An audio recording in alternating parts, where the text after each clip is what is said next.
Hi, welcome. I'm Kamil Musiał. I'm a web developer at Easy Systems in Poland. And today with my colleague Piotr Nalepa, we're gonna present you our child, Easy Studio, which is a part of Easy Enterprise package and also a plugin for Easy Platform. How many of you guys heard about Easy Studio? Who saw it in action? Okay. So we're gonna talk today a quick about what is Easy Studio, what we've done in Poland, what are the main features. We're gonna show you where to find the documentation and the support. And the main goal today is our workshop where we show you how to extend the Easy Studio with new blocks, new forms for these blocks, and the new layouts. That will be just a quick brief. Okay, so for the structure, Easy Studio is basically the plugin which allows you to use our content type. The new content type we call landing page. Has three fields. One field is a title, second field is a URL, and the third, the main one, is the landing page field type. The landing page field type allows you to create a landing page using the zones and the blocks. And we've got inline editing, which was written by Piotr, our senior front-end developer. So as I said, we've got a content type called landing page, which we show in a full view. With full view, we call the field type using easy render field, so the basic easy platform functions. We've got zones, and in zones we can iterate over blocks. We store our landing page as a standard field type, so we save it as XML. And in front end, we send it with JSON. So we write a converter from XML to business models, and from business models to JSON, and in the opposite direction.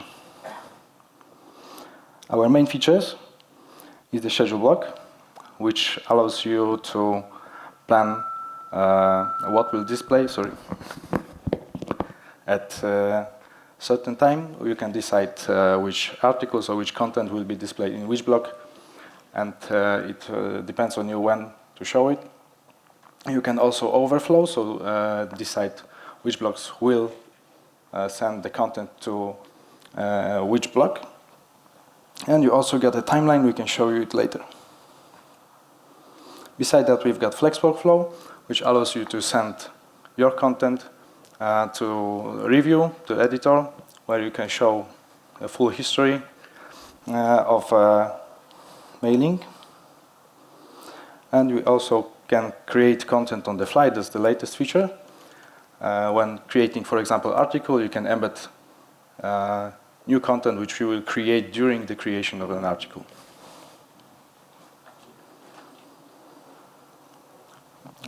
Short brief about the zones and blocks. We've got new config for layouts, and as you can see, it's placed under the YAML configuration. The config depends on you. If you want to use XML or annotation, it's not a problem. We've got an array of layouts. We've got short description name, which will be shown in Easy Studio. A thumbnail, which will display in a form for choose. Template. And the zones. That's the layout HTML tweak file, where you can see the data attributes which are necessary to Easy Studio to decide if it's a zone container or a standard div. And we can iterate over zones or simply call for blocks from zone. That's the zone HTML tweak, which is included in our layout file.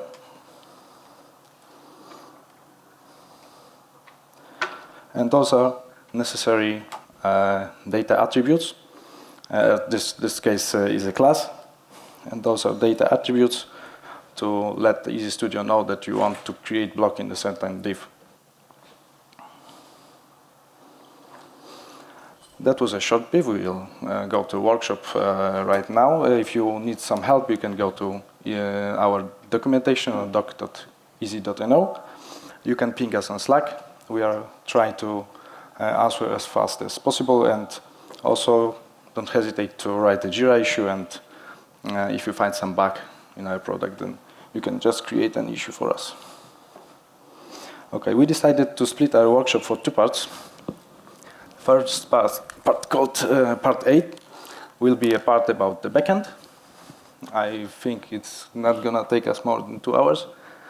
And then Piotr will tell something about extending the forms in front-end part. So for the beginning, please make sure that you got your VirtualBox running. And if you can go to the page tinyurl.com/wsc-easy studio.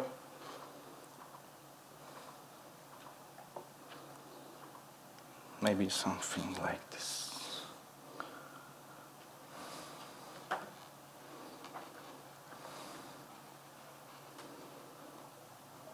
we go inside the VirtualBox to that URL? It depends on you. There's just a git clone command, which will allow you to clone our repo with bundle we are going to work on.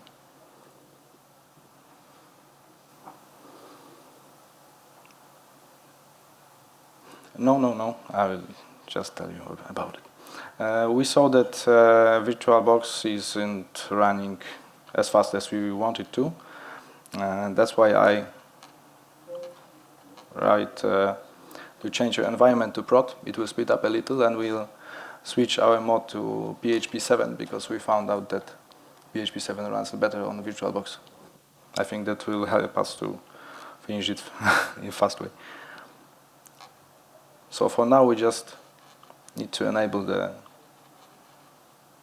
prod environment. If you go to the project, Easy Platform UI, you've got an installation and vhost file.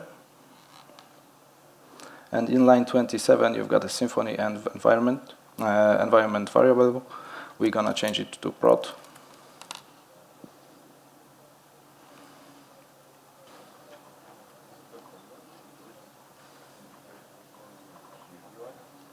Please note the UI at the end of the repository name.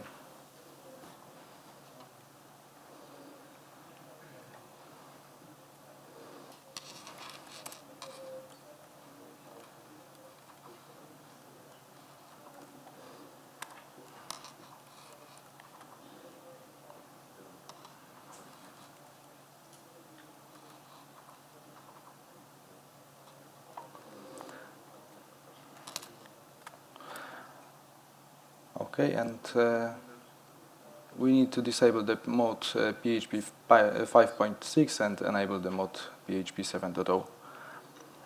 Then simply restart the Apache.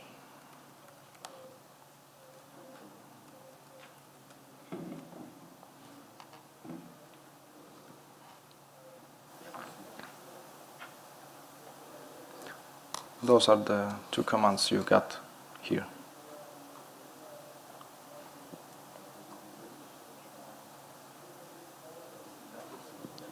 Excuse me? You have to execute them, yes. And then restart Apache. 7. Sorry, that's a typo. 7.0. That's the proper command. I highlighted it.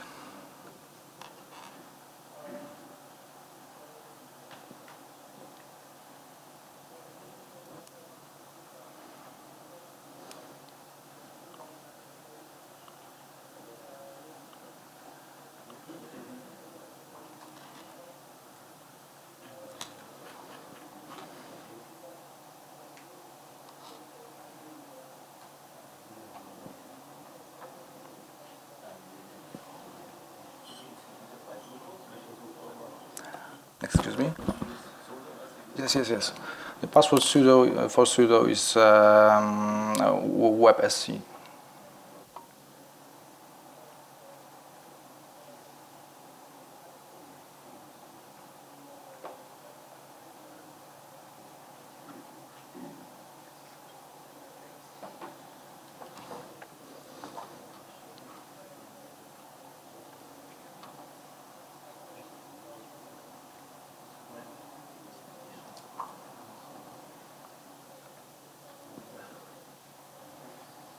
Yes. Where should we film I'm just going to say. Okay, so if everybody's ready, I want to show you what we're gonna do today. The first part, as I said, will be creating a bundle. The second part, we're gonna create a simple block which will display the text, as simple as can be. The third part is a quick part about the REST client we're gonna inject into our block. And the fourth part is a finished block with backend part. Then Piotr will take the lead and continue in the JS part. Could you switch back to the drone? Of course.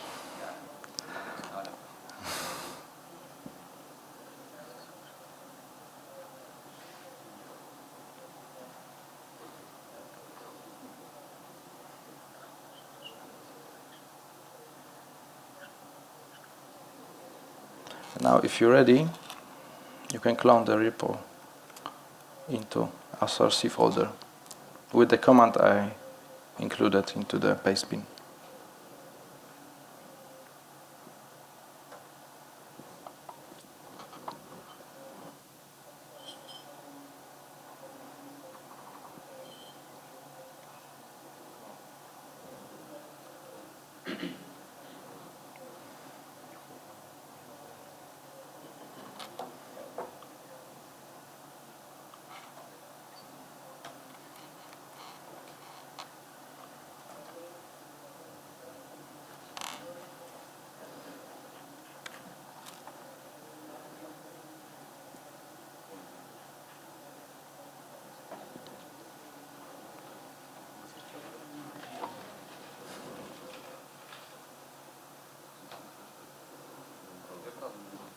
And a small reminder, please remember, this is a workshop, so if you are falling behind or have some questions, don't hesitate to bother me, say stop and wait and slow down or something.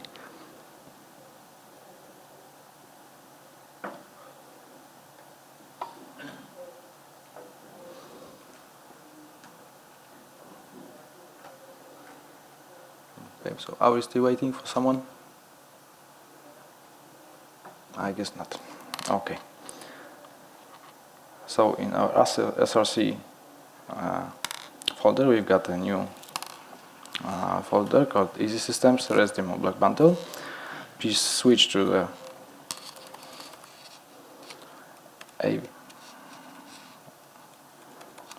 oh, sorry, I have to go there. Switch to the A part 1 branch.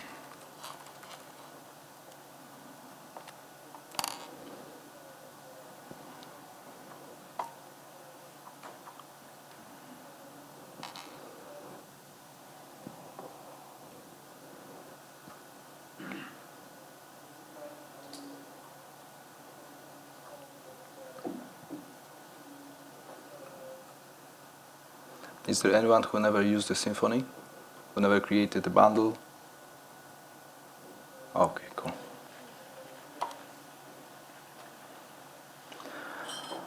So if you're on A part 1 branch, you can see a simple REST block bundle with a dependency injection folder and the block bundle class. So what we're gonna do is we're gonna create a new block. So let's create a new PHP class in a new directory.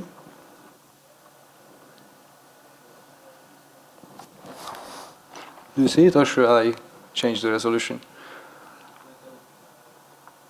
Because that's the resolution, as far as I know, bigger one than yesterday's. I'm gonna change it.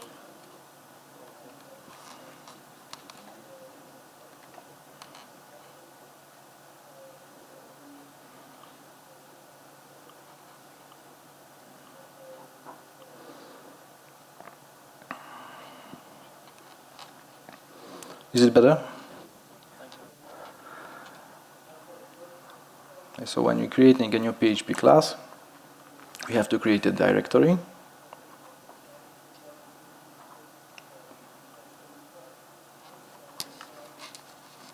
Called block. inside our bundle. Then select it, and our name will be REST demo block in namespace easy systems, REST demo block bundle block.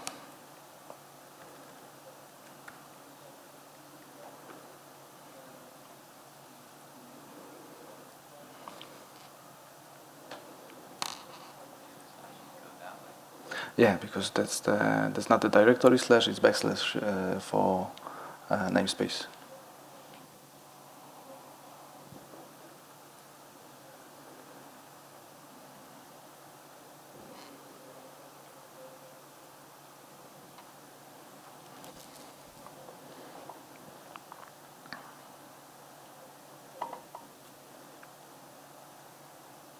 If you are falling behind too much, you can always check out the next branch, part 2, where we have the block and configuration already created, and then just follow our steps in already done code.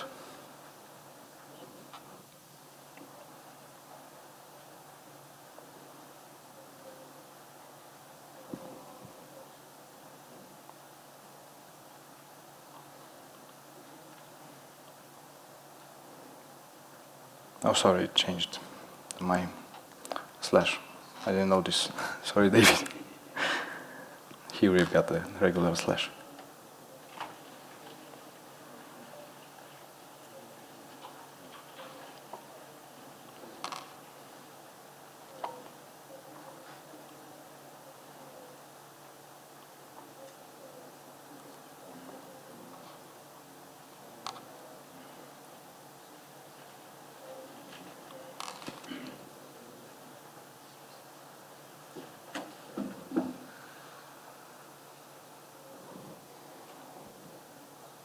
Okay, so our new class, REST demo block, has to implement the block type interface.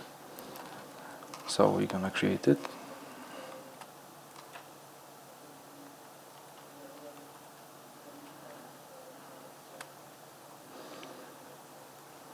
If you take a look at the block type interface, you're gonna see a bunch of methods.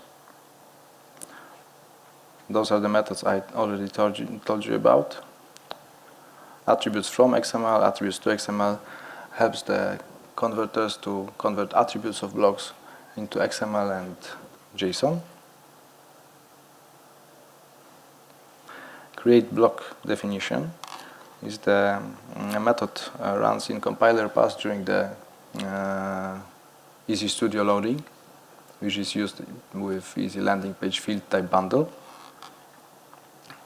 Add block views is also run then when we need to create views for the blocks from YAML and inject them into our blocks. Check attribute structure is a method for validation, the backend validation. It's used only with REST API because in Easy Studio we've got a front-end validation which is based on regex I'm gonna show you later. Get template parameters is a method used for retrieve the attributes of the block and pass them to view. To not implement all those methods, we created an abstract class.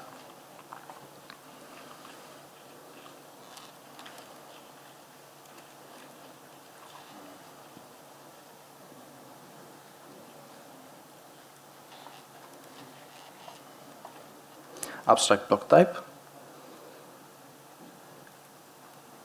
which implements the basic versions of attributes from XML to XML, JSON and from JSON, and also add block views and get block definition. So right now the only 3 methods left are the get template parameters, which is specified for each block, create block definition, which describes the block, so it has to be implemented in each block, and check attribute structure, which allows you to validate the attributes during the save. So we're gonna start with create block definition. This method has to return the block definition object. So we're gonna return a new block definition object.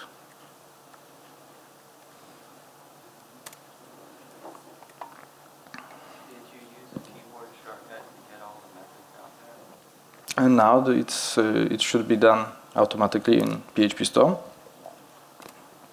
Just start writing and you should have the class name. If you don't, I don't know why, because we all have the same VirtualBox image, or not.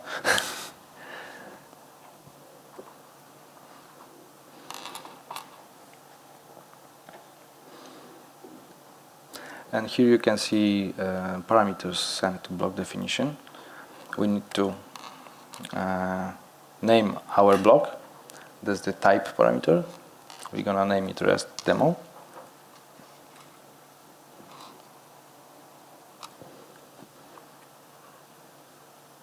That's the identifier, so it has to be a string without spaces, because we're gonna use it in a config, in a dependency injection container, and you're gonna see the name of the block, which will be displayed in a sidebar in Easy Studio. Let's call it REST demo block.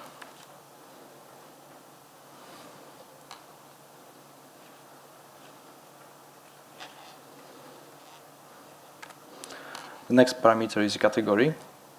For now, we're not supported, but it will be supported in the future when there's gonna be more legacy blocks. So maybe there will be some accordion menu or something like this. Right now, let's call it default to make it consistent with the current blocks.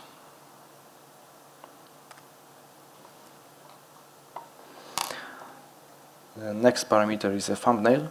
That's the path to image, which will represent our block. Those who saw the Easy Studio in action remember the icons, and that's the path to this icon. So we have this icon in later steps. So right now we need to write out a path. It's bundles. Easy Systems REST demo bundle, which is alias of the bundle. Images REST demo block.svg.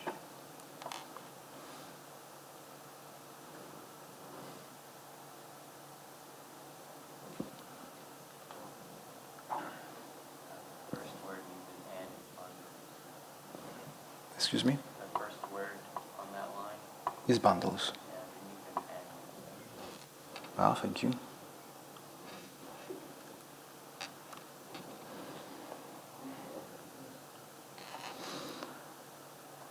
If you provide the wrong path here, it won't break the application, it just shows an empty image.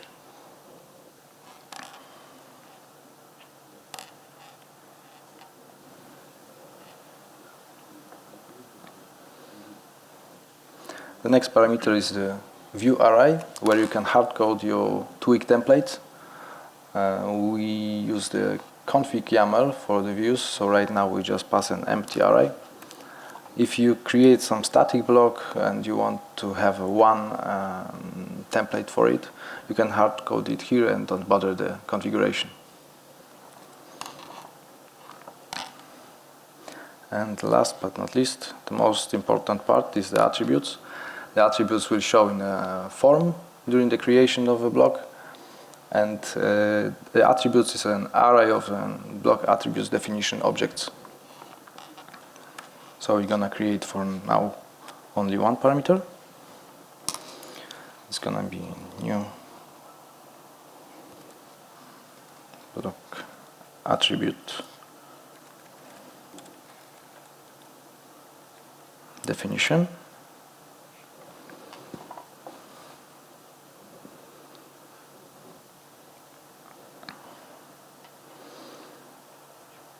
And its parameters are the identifier, which right now will be album ID,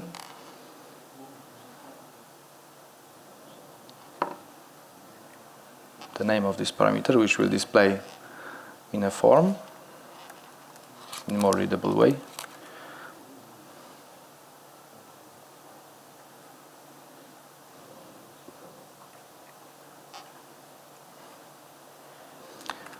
the type of this parameter. Let me skip to our repository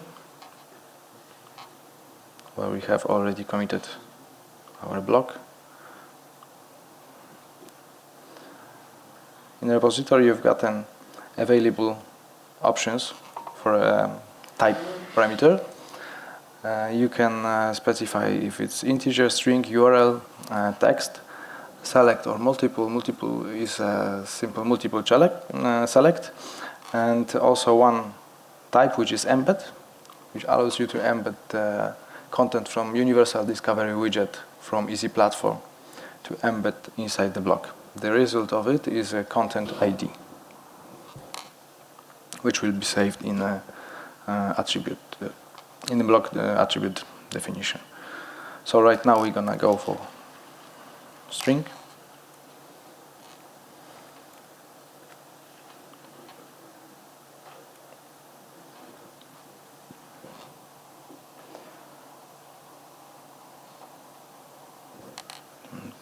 Now it started. Okay. The next parameter is regex, which allows the front end to validate the input. So right now we're going only for integers.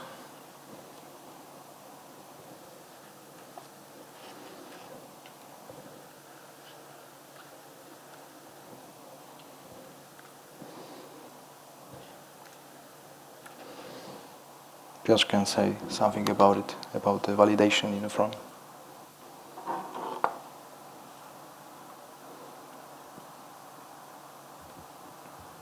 It needs a second. Hello? Okay. Well, we're using it in block views to validate the data that users put into the fields when configuring blocks. In most cases, the regex is just enough, but if you need some more advanced validation, you can prepare your own validation methods in JavaScript views, and you will be able to do everything you want. So I'm not going to focus on this during this workshop because it's not so important, but it's good to know that you can customize the way you validate the data on the front end.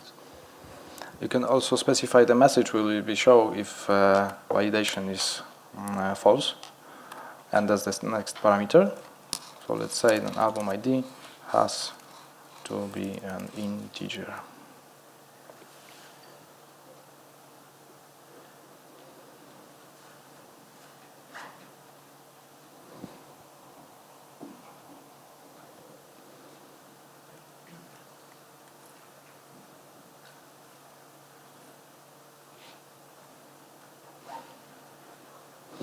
The next parameter is a Boolean value, which says if it's a required value or not. We want to create a required value, so we're gonna set true. The next parameters decide that sets the inline parameter. It changes the way the input is displayed in the form. If it's inline, then it's placed right next to the previous one, and if it's set to false, it's in a new line. We're gonna go to false because we're gonna create another below it. The next parameter is an array of values which are selected as a first, so some default values. That's an array because we are supporting the multiple select type. Right now we don't need some default value here, so we just pass an empty array. And the last parameter are the options. Options for select. This one is a string, so we don't need any parameters set here. So we just go for blank string. And that's basically the whole structure of the get block definition, create block definition method.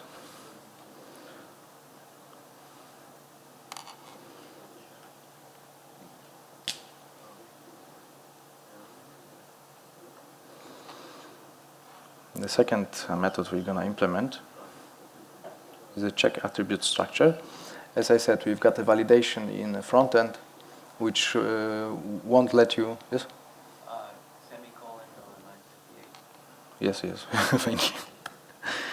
Also the host, Yes. it's supposed to be array or string host? Oh, yeah. Thank you. Maybe like this. Oh, just an empty array. And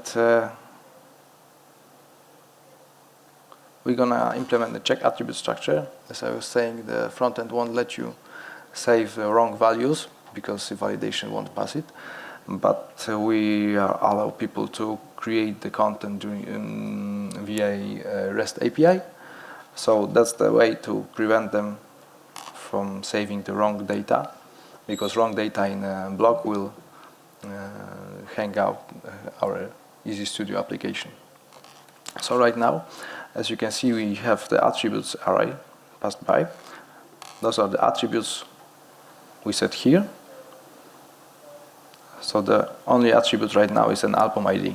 So we're going to validate it, check if it's set or not. So simple if is set attributes album ID.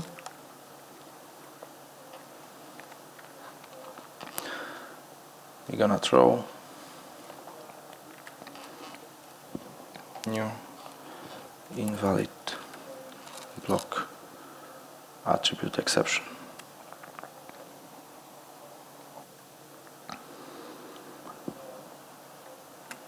We need 3 parameters here: the block type, attribute, and message, and also the previous exception, which is legacy PHP way to send the previous exceptions. So block type is in block definition, so we need to call this get block definition, get name, or simple pass a string here, or if you want to add something, you can place the extra data here.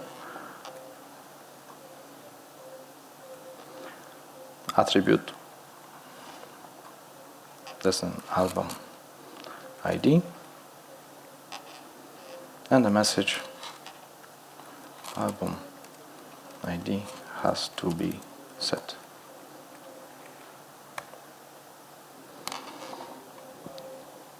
And that's the simple validation in the backend side.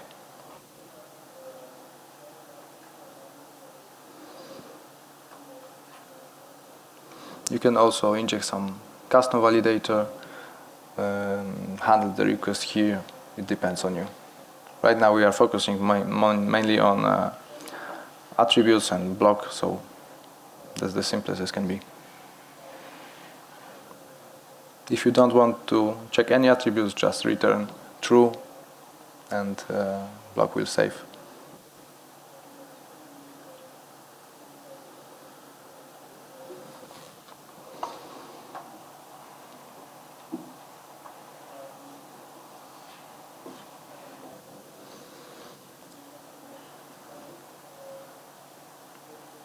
Are you ready?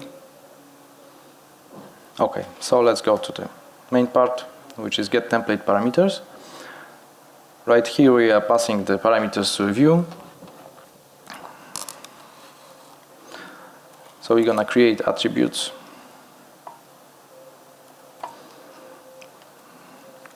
Variable which will store attributes from block value, which we can retrieve by getAttributes method on block value. Right now in attributes we've got an array with attributes we set in create a block definition. So to return the attribute, simply return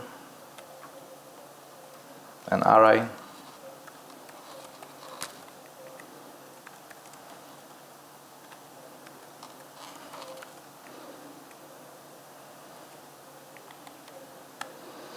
with an album ID. You can place your business logic here, inject your own service or your own class and handle the request here.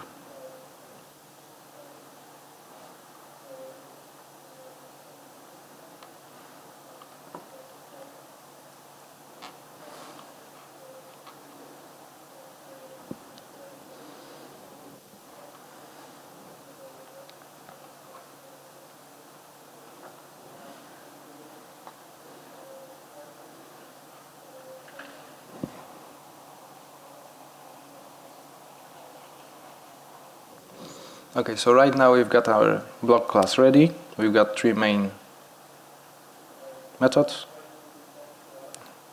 Any other are in abstract block type. Implements block type is not necessary right now. So if we created a new block class, we're gonna tell the easy landing page field type bundle that we already that we have a new block. We're doing it by using a tags. So we're gonna create a new configuration file in Easy Systems. Where is this? REST demo block bundle. We're gonna create a new file in resources config services.yaml.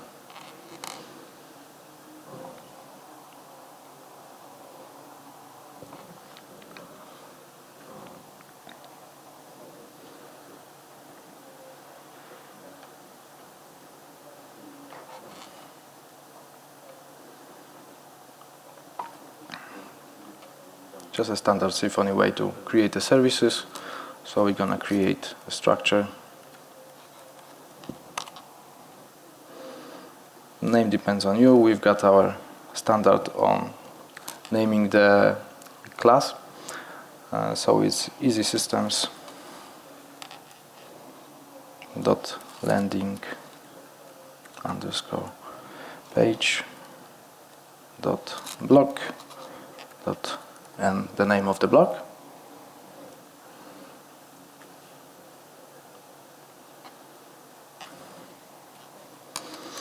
We've got a class. The PHP Storm can help us with this. REST demo block. I'm gonna hide it. And the most important is tags. And the name of the tag is landing page field type block type.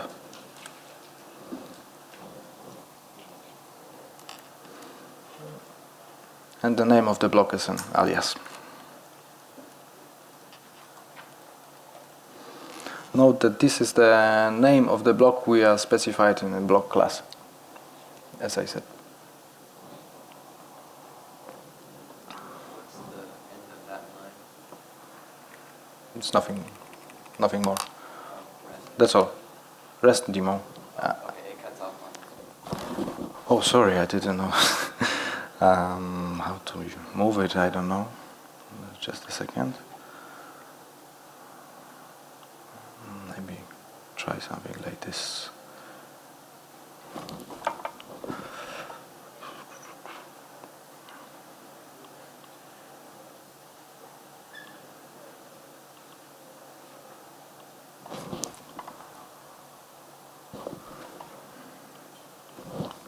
Okay.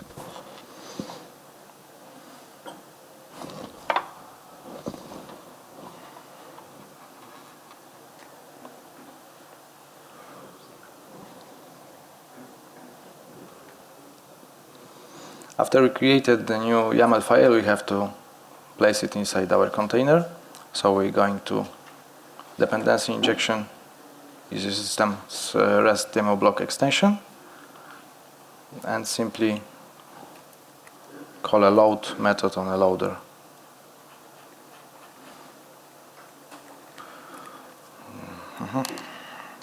When I can.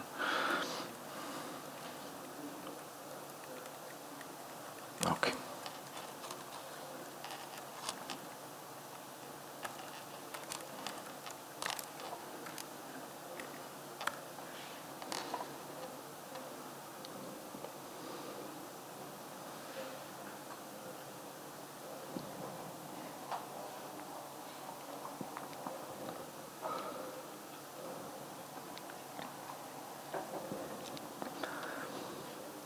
And if we go to the Easy Studio right now, we're gonna see our new created block in a sidebar, but it will be useless because we haven't created a view yet. So we're gonna do it right now. Our view is a simple tweak template placed under Resources, Views folder. The name depends on you. You can have more than one template for block, and if there's more than one template for a block, it's going to display in a form as a drop-down menu.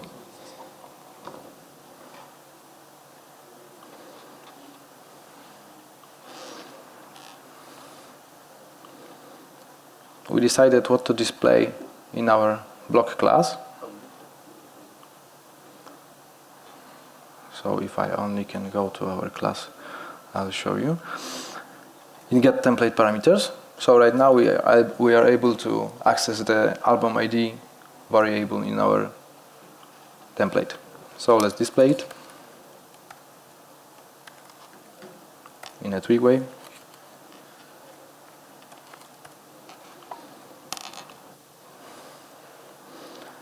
And right now we've got our view created. So we have to tell the Easy Landing Page field type bundle that we have created a new view. We're going to create another config in a config directory. The name depends on you. I'm going to call myself my main block YAML.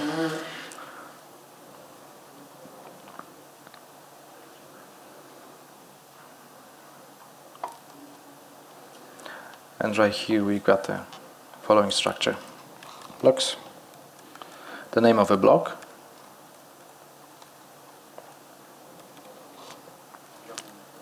views, the name of the view. It also depends on you. Let's call myself basic. And right here we've got a template, which is a path to template.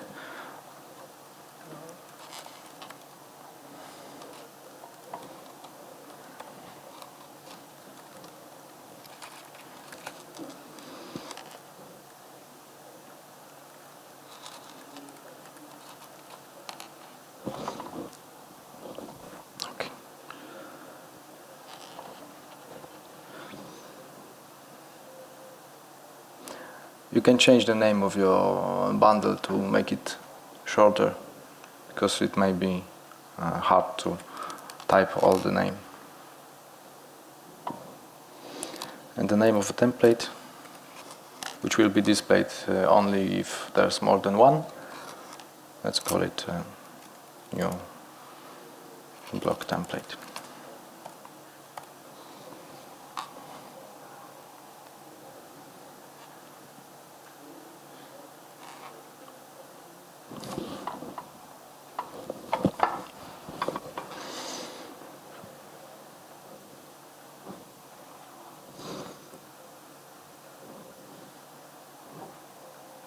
Okay.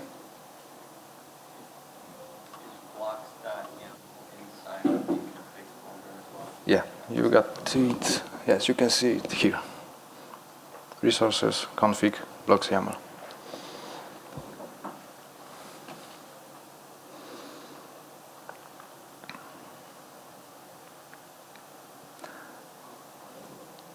because bundles load in specified order from app kernel, we have to prepend the configuration of the blocks, so the easy landing page field type bundle can see it even if our bundle is not loaded yet.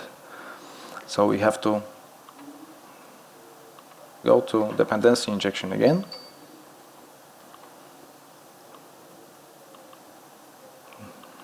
To our extension class and implement new Symfony interface, prepend extension interface, which will allows you to prepend your configuration. As you can see, we need to implement a new method, prepend.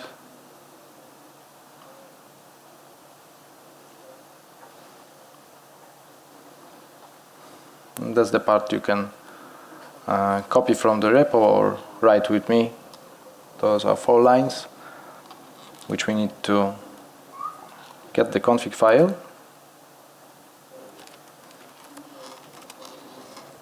which is under directory, resources, config blocks YAML. Okay, it fits. Parse this file into a config.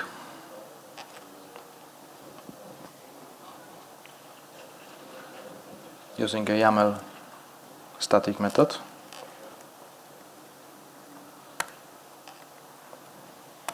Parse.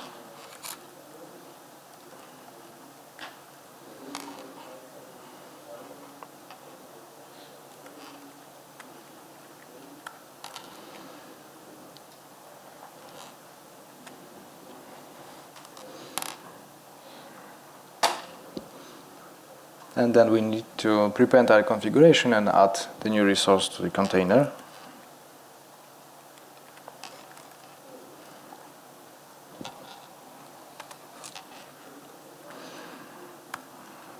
We need to set the root name, easy systems, landing page, field type.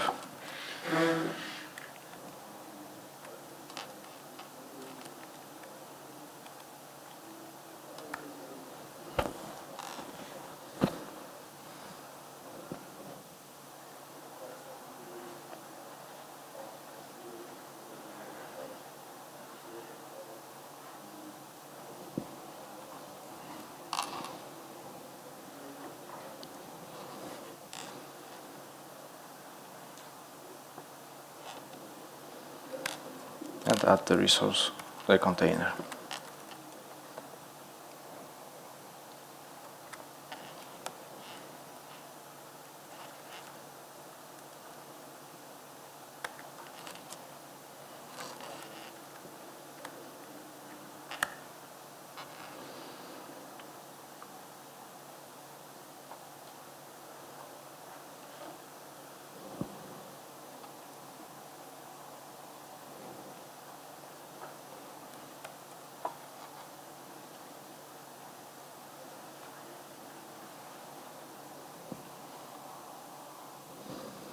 Do you guys have any questions so far? Great.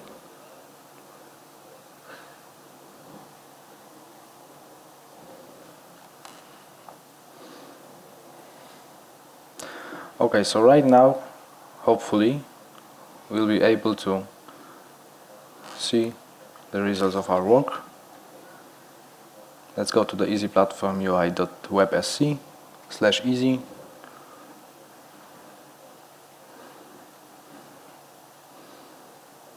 I hope it's gonna be responsive, Piotr. Okay, let's go to page, which is an option available only in Easy Studio. Click on a big plus create a new landing page.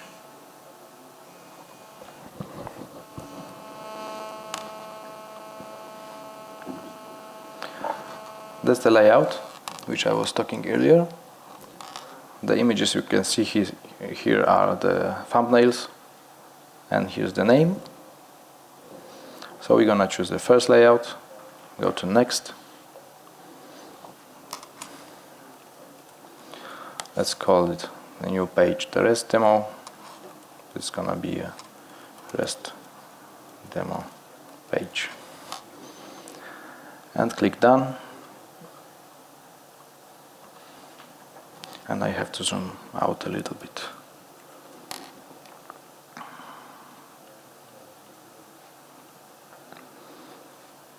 And oh yes, I forgot about something. If something's not working, remove the cache.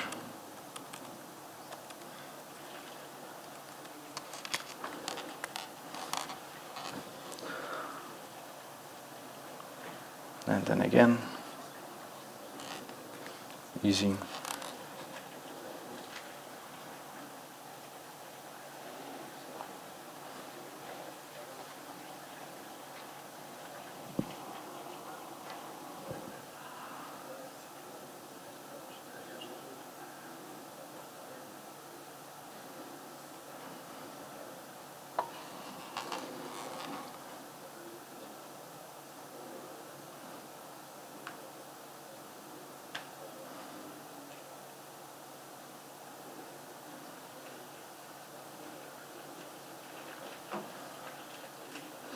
Again, create landing page.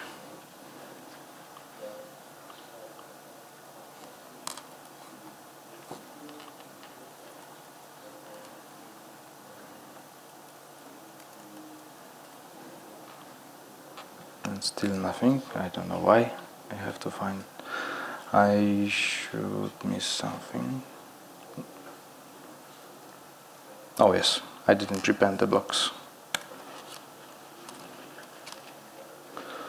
So in dependency injection we need to load another file we created, blocks, YAML.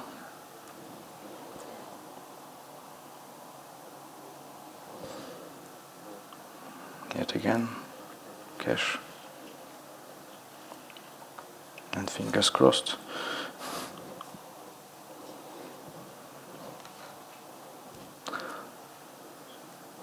Ah, no, not blocks, sorry. That was my fault. But tell me we are added it here.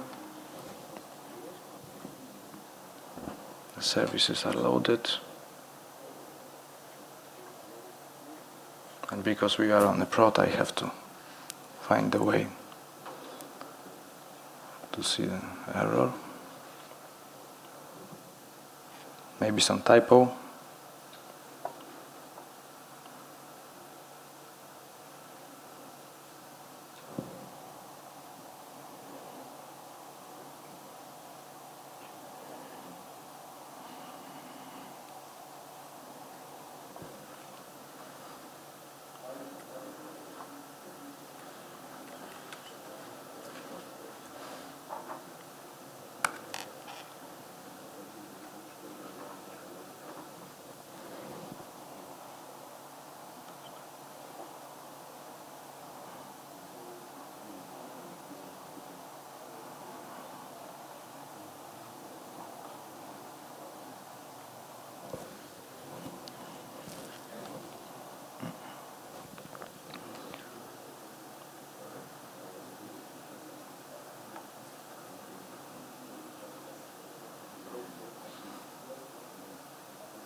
That's the problem. I probably made some typo somewhere. I have to find it.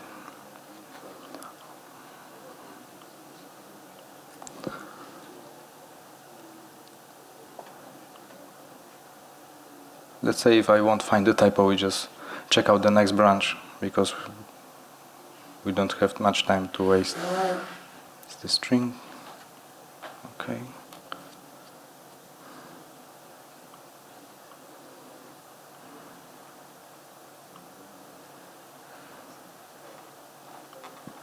Okay, I know what's up. The trivial one. I forgot to add a new bundle. So let's go to the app kernel, an Easy Platform UI app.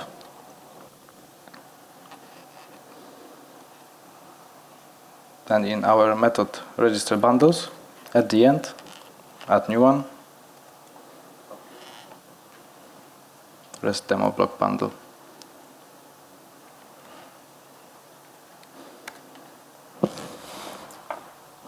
I think that's enough for you.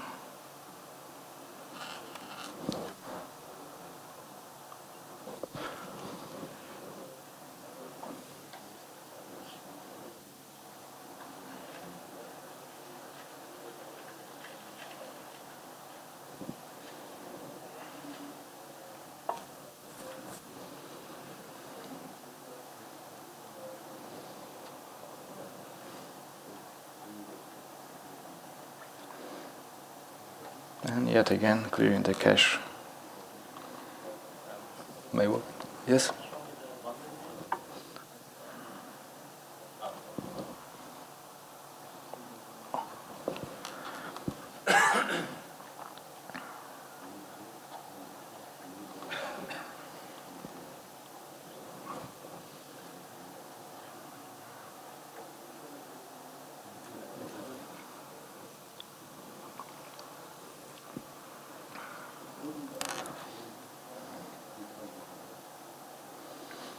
Okay, so right now, hopefully, finally, we'll be able to see this block.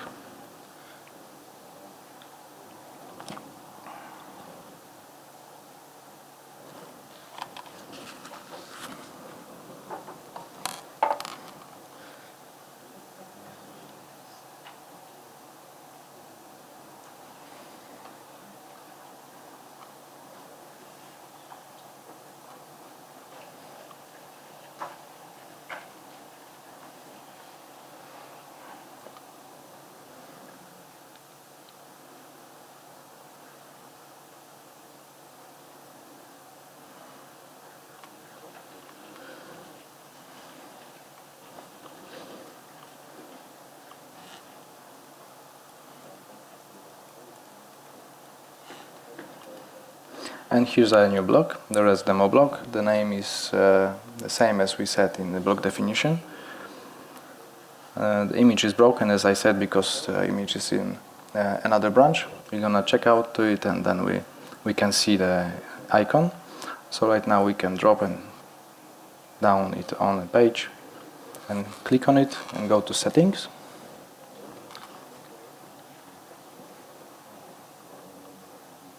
And here we can see our form for the block. The name depends on you. The REST demo block is a default one we set in the block definition. And the album ID is the first attribute, which is string. That's why we've got a single input. Let's set something and... oh yeah. Piotr, you know what's up?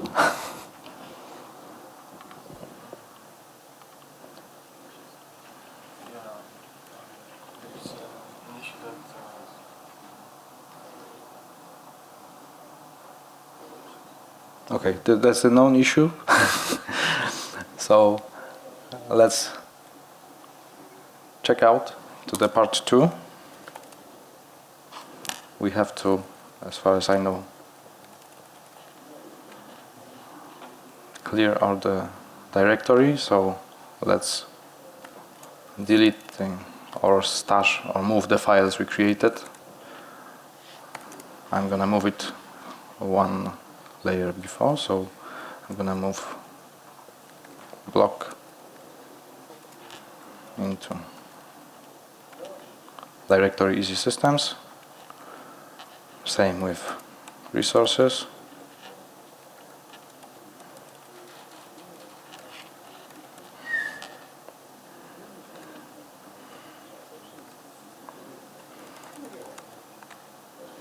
And stash the rest. I think it's too big.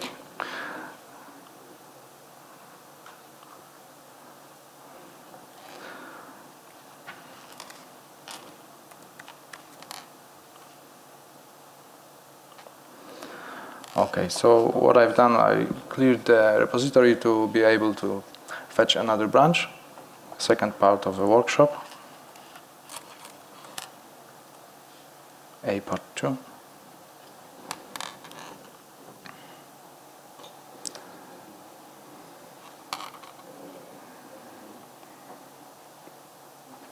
And if you go to the code, you can see the changes. That's the select. That's what maybe I didn't know about the issue. You've got an extra comments which will describe what are each properties function.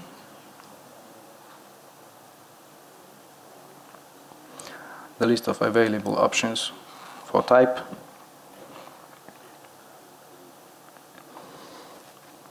And right now we can clear the cache.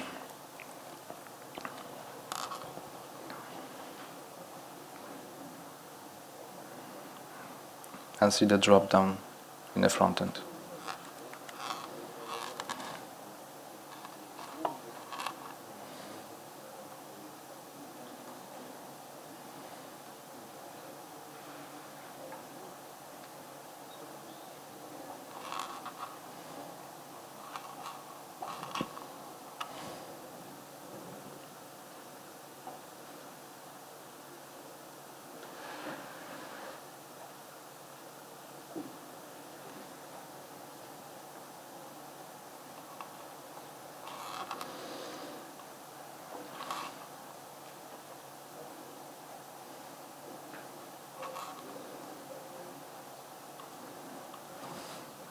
And again, we're gonna create a new page.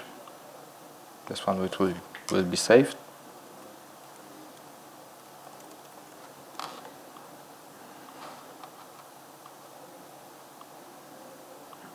Select some option. Name is REST demo.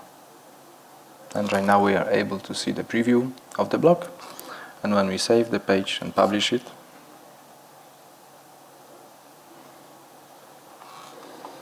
that's our page. And it's also displayed in the menu.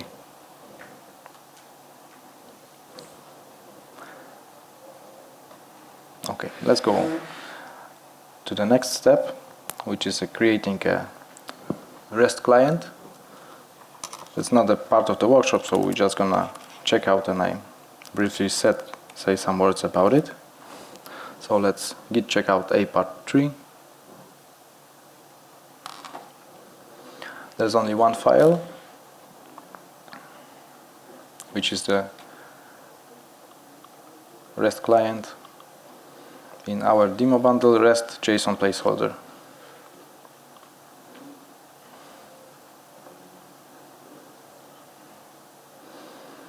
Right here we've got two dependency injection properties. One is a Gazelle client class, and the second one is a string, which is an endpoint. We choose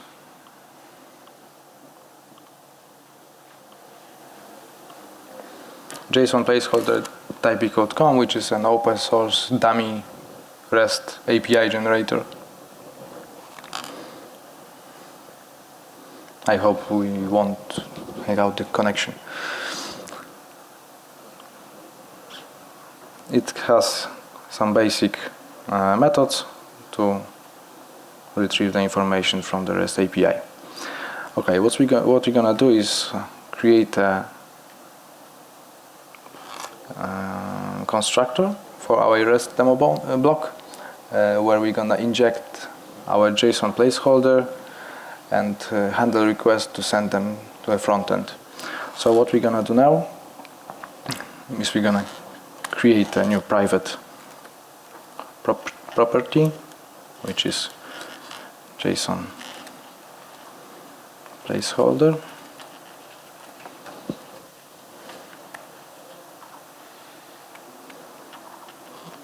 And the constructor.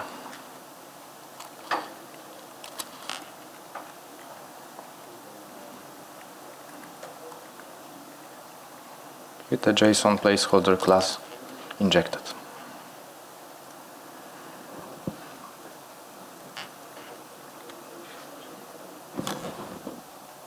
Line 16, J. Sorry, the J is small, yeah, because that's a variable. And I don't have this JSON placeholder.php.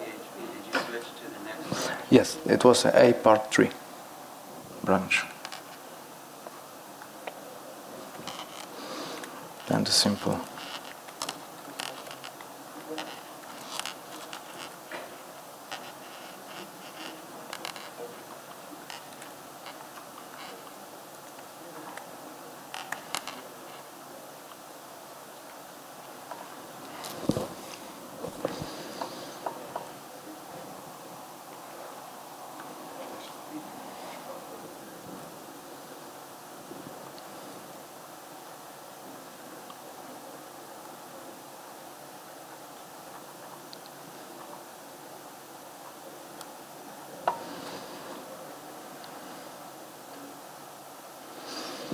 Okay, so if we have our JSON placeholder service injected, you can see in services YAML that I created a new JSON placeholder class with the arguments from one of them is a parameter REST block API endpoint from config YAML loaded in a dependency injection container, and the second one is a Gazelle client which is defined below, because Gazelle client isn't defined in a dependency injection container. And we have to add the new arguments for our block in a Symfony way. The only argument is easy systems landing page REST block JSON placeholder.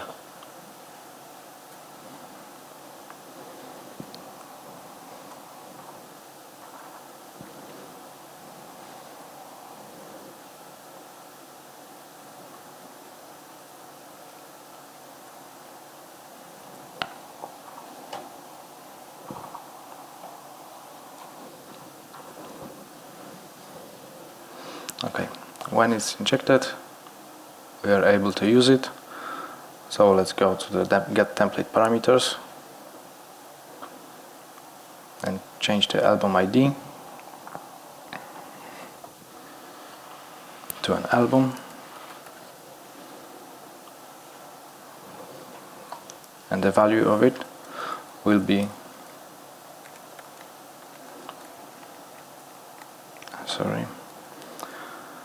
Ubuntu JSON placeholder get album, maybe something like this.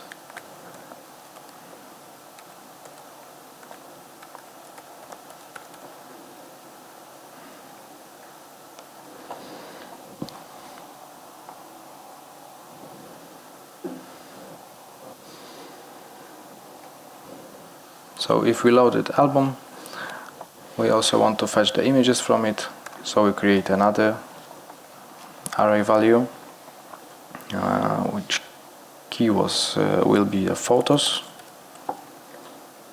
and we also call an API.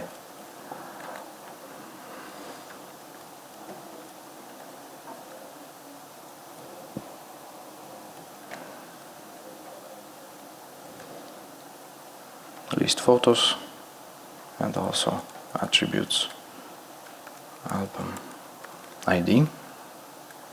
I move it to the next line. Okay. Note that this is busy break because we're gonna change the template, so our lately created page won't work, so we're gonna create a new one using the new parameters. So right now we are sending album and photos for our template, so we need to change our template. It's already changed, so you can see we are iterating over photos, display them, and in the front row we are displaying album title.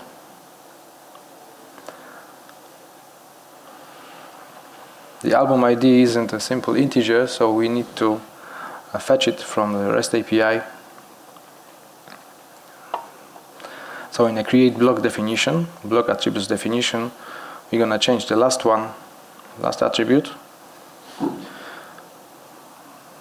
to the method call.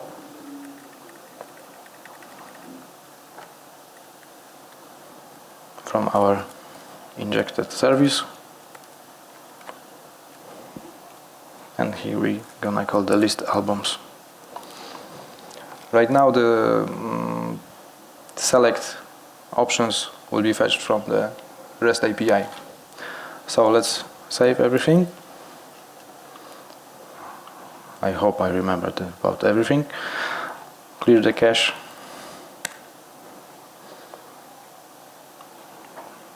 And refresh our studio.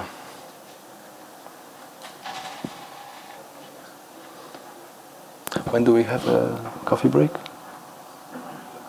At 11? 40 minutes, yeah? Okay.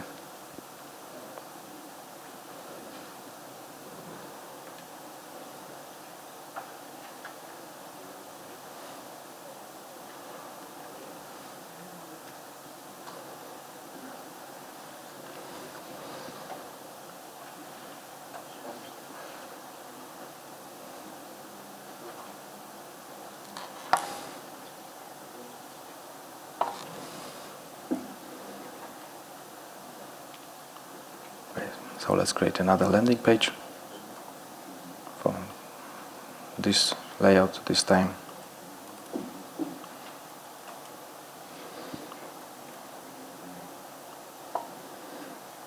And right now my browser stopped working yet again.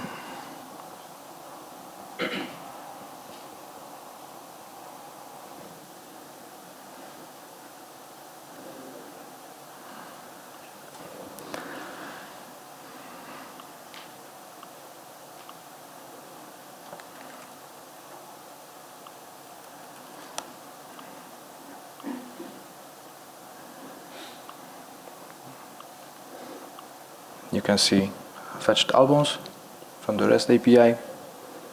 You can choose one. Change the name of the block, for example, album.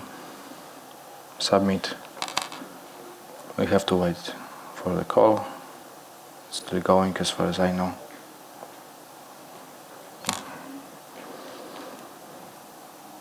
I hope it's going in the background.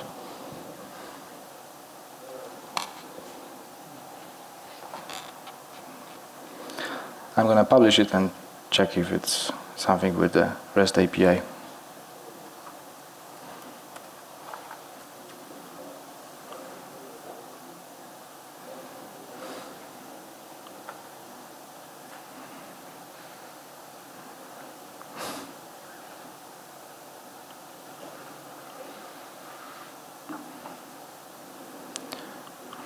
I don't see nothing.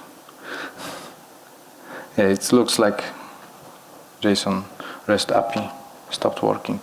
It returns nothing. That's a problem. Maybe it will return when Piotr starts to present. Can you check? Does anyone have a list of photos here?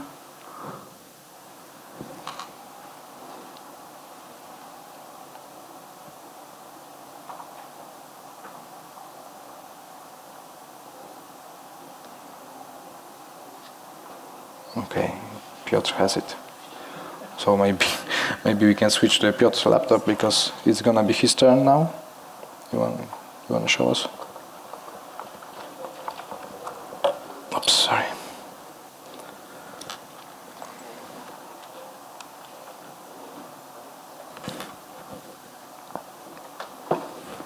I guess you have to clone the screen.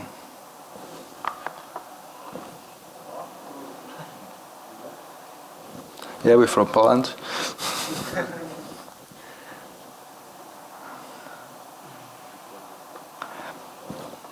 Clone.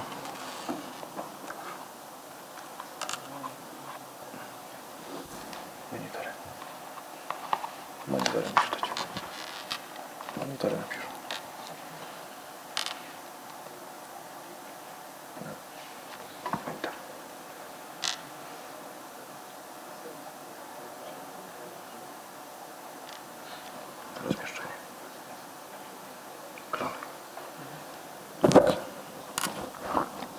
Okay. Now if you can switch. Just switch to the studio. Okay, that should be the result. I don't know why it doesn't work. Okay, so that's the backend part. Do you have any questions so far? Because now it's gonna be the JS part, and we're gonna show how to create a custom plugins for forms, how to create a new control, and that's all. Okay, I think we can start. Kamil did the first part of this extending Easy Studio with new custom blocks. As you could see, it's quite simple to add a new block in a backend, providing the configuration and providing attribute definitions. But if you want to create custom user interfaces for your custom blocks, there is a bit more to do. You have to write it in JavaScript, but we'll go to this part after a few minutes. At first, I would like to tell you something about the editorial UI and what technologies are we using. We are using YY3 framework. YYY, by the time of decision making, it was the most major JavaScript framework in the market, and easy developers knew it well. It was early stage of 2012, so Angular was just getting hype, and Backbone was a major framework. Anything from this, maybe Ember.js was still in beta, so that's why the management decided that we should use YY3 JavaScript framework. There's some small things I can say in the last slides. So if you don't like YY, don't worry. You can use everything you want, but you have to do some stuff by yourself. But at first, what YY has inside? It's a huge framework. It's a combination of JavaScript framework like Backbone, JavaScript library like jQuery, and testing frameworks. Another thing is that it has DOM handling and DOM management, like in jQuery. It has app models and views, so you can create web applications with ease. It has also the built-in unit testing framework, so it integrates nicely. Also, it has a dependency injection system. So if you ever heard of something like Require.js, AMD, UMD, or CommonJS, or maybe Webpack recently, the dependency injection in YY was there in 2012. And also it has a lot of already built widgets. The widgets are implemented in YY framework, and it has a lot of community built widgets. The widgets like calendar, data tables, and many of them.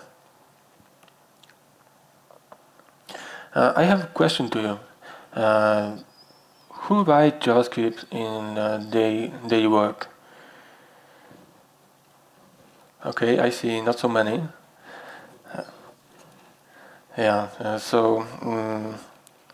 To build custom user interfaces, you have to write JavaScript. Fortunately, it's not so difficult. So if you follow the slides, the screen, and the things I will be coding, then you'll be able to create this with no problem. How is the Easy Enterprise application built? What is the structure? You have to know that Easy Enterprise is Easy Platform plus Easy Studio. So it's a combination of these two applications. So we have Platform UI plus bundles. The Platform UI is the editorial user interface. You could see yesterday on David's presentation, and you could see that when looking at the dashboard today. It contains Studio UI bundle. It's a user interface for creating landing pages. It's what you see, what you get interface. And also there's a Flex workflow bundle. It's an additional bundle that extends the features of Platform UI and Studio UI, so you are able to send the content to review. Also there's Content on the Fly bundle, Kamil already mentioned it. And also Platform UI is a bundle as well. So we have Easy Platform, which is a PHP application, and there is a Platform UI bundle, which adds a user interface to it.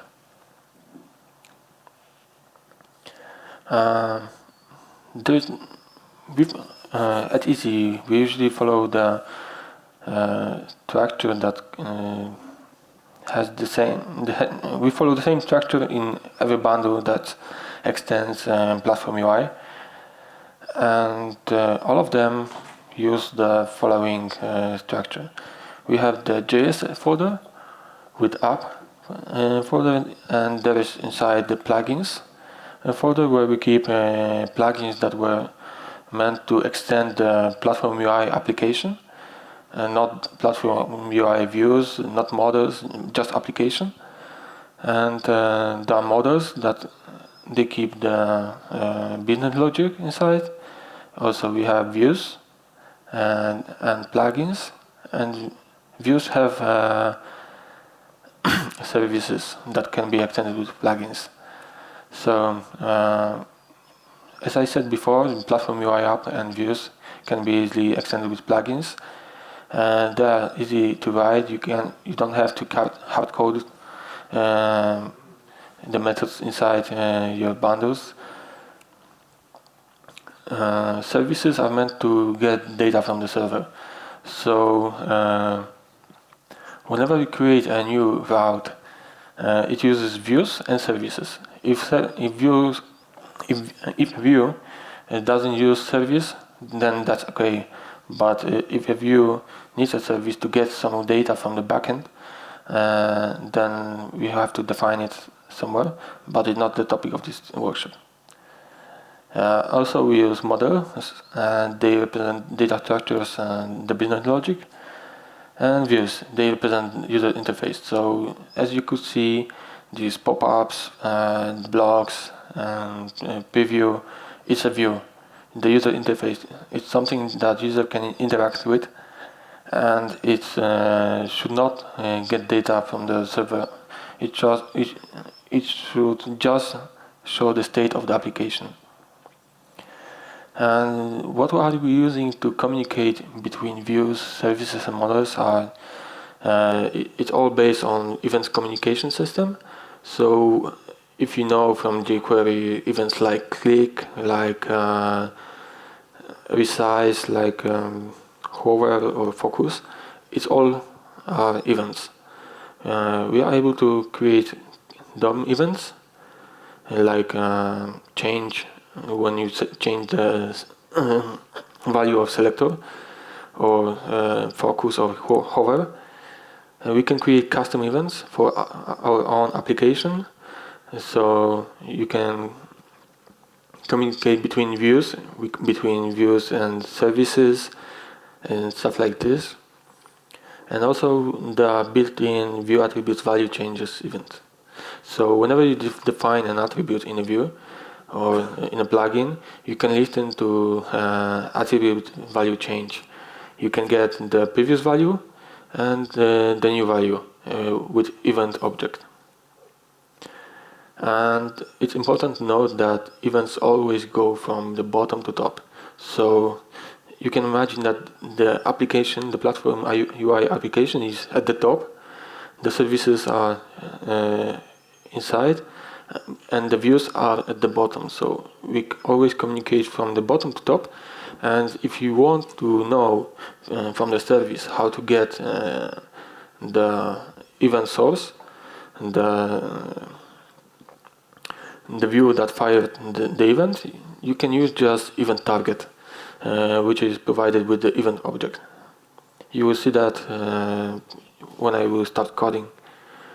If you ever heard about AngularJS and or any JavaScript framework that uses two-way data binding, then you might wonder if it's possible in YY3. Well, it's not possible, but and custom code is needed. But in general, it's a bad idea because it's hard to debug and the source of changes. And in the newest Angular,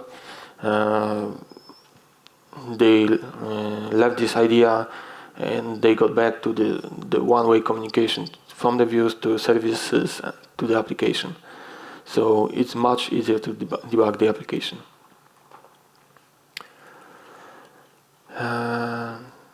And there are some unofficial tags on platform UI for myself. It's powerful. Yeah, you can do what you want. You don't have to use YY if you don't want to. It's really extendable. So if you want to add new functionality, you can just create a new plugin, new view, combine it, and it works. It's hackable. So if you want to introduce some new logic in platform UI stuff, I need that sometimes when I'm developing Studio UI. So I can easily hack it with plugins.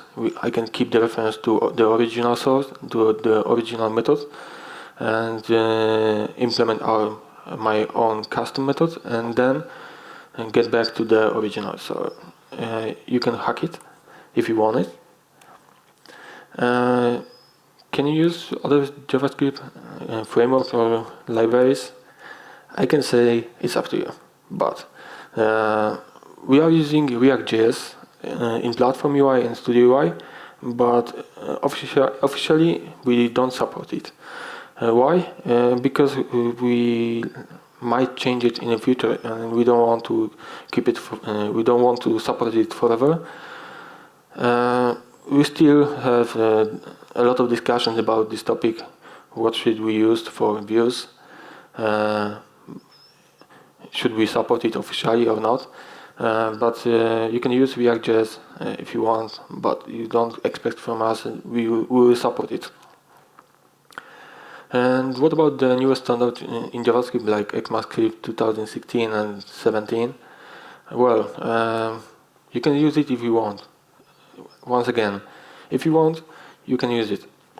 But you might want to change the development workflow, because right now we are using development workflow prepared for previous JavaScript standards, and if you change to the newest, you likely want to use also Webpack, also Babel.js to transpile your code, and any other stuff like this. So it's possible. You don't have to stick with YY framework. The only thing you have to keep in mind is that everything you build in other JavaScript libraries, frameworks, newer standards of JavaScript, you have to wrap it in YY module. So you'll be able to do some instances of these objects in Platform UI application. well, that's it for the presentation. I'm going to show you what will be the final result. Let's get back to view.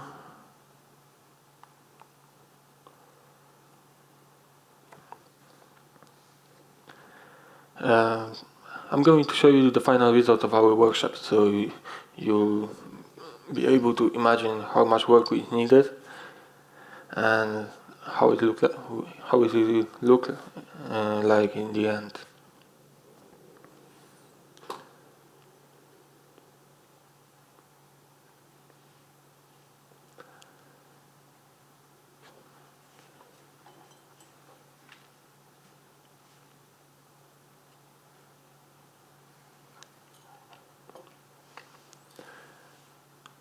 I made the homepage empty, so it's easier for me to create new blocks and see how it works.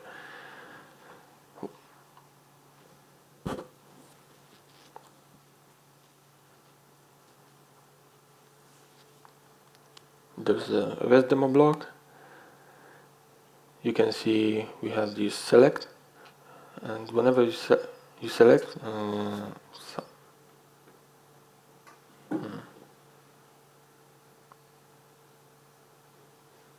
something unexpected happened, and that's strange. Okay.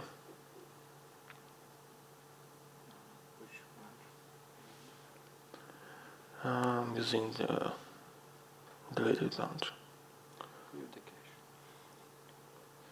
Something bad happened. Yeah, that's good idea.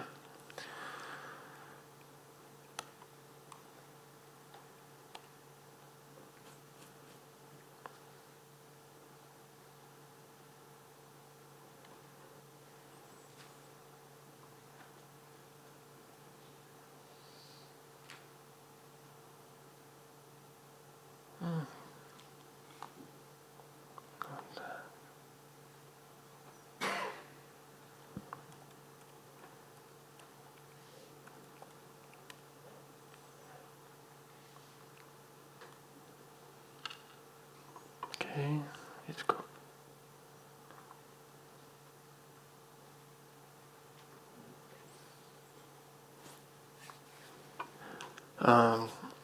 While the application is loading, I have to say that we will need 5 JavaScript files to make the custom user interface for our blog be available to editors.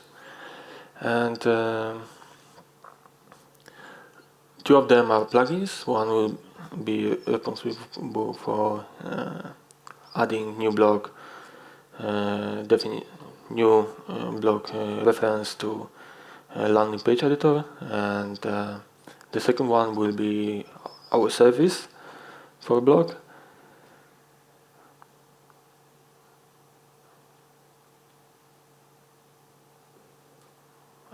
I have no idea why it happened. Leftovers, maybe. Yeah, maybe. So clear the repo and switch the branch. It may happen. For SRC. SRC. Okay. Status.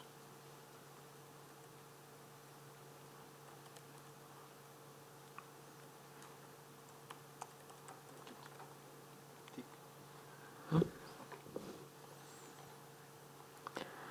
Okay. Oh, sorry. Okay, I'm going to start coding. We'll see what happens.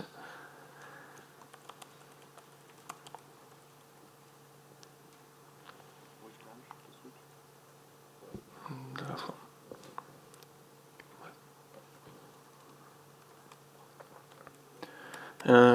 It's important to note that every time we change CSS or YAML configuration, we have to clear our cache and rebuild all the assets and dump it, because without it the files will not won't be visible. Okay, so let's start coding. I'm going to create a new folder in a public folder called JS. And to simplify, I will create just another two folders, plugins and views. It's all we need.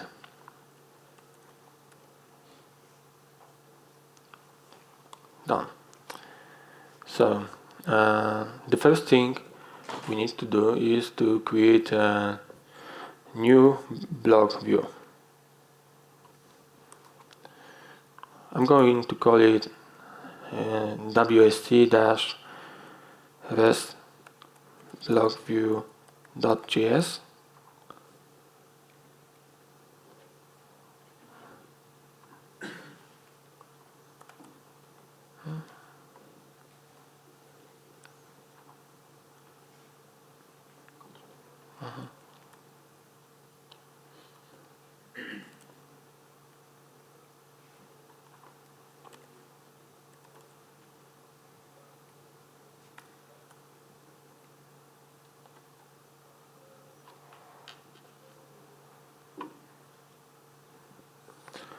Okay, so to create a new model for with YY, you have to call yy.add method,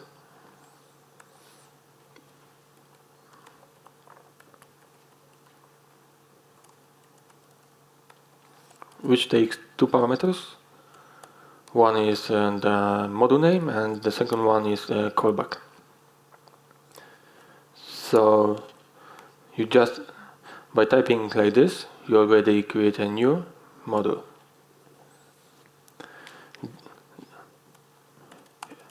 It's a good practice to always use strict mode in our JavaScript code, so it will help us to avoid some unexpected situation when global variables are getting outside our scope. So it's a good practice. Also, we define the namespace for our code. It will be WSC, and we can start defining a new block.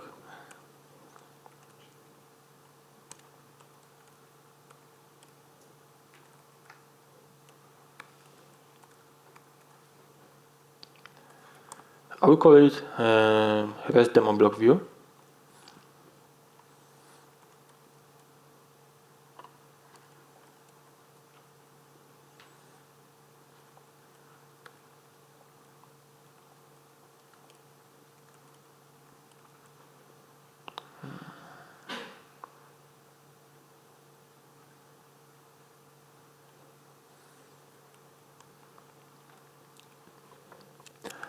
The first thing you have to do is to create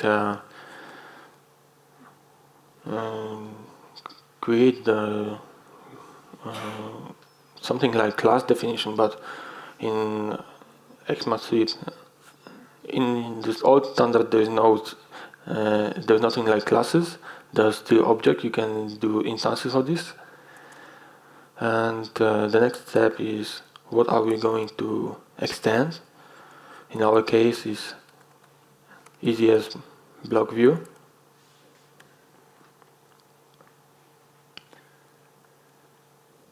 The next thing is adding empty array. This array is meant to implement some helpers. So if you want to add some small functionalities like handling timestamps or maybe adding some tabular interface, you can add them to this array. And the last thing is to open the buckets and start implementing methods. By default, every view, every model, every service, it fires the initializer method. If you ever need to do something when initializing a view, you likely want to implement this method, initializer. Just to see how it works, I'm going to do some console log and say that REST-demo block view is initialized.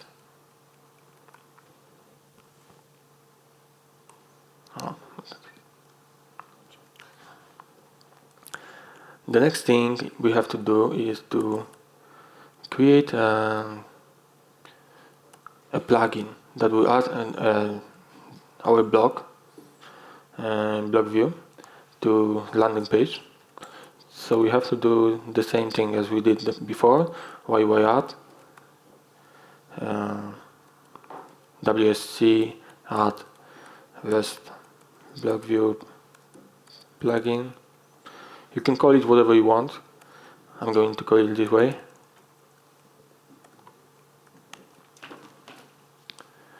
And as the same, we have to do the same thing as before. We'll create a namespace. It's a good way to create nested namespaces for plugins. So I'm going to create a namespace called wsg.plugin. Not this.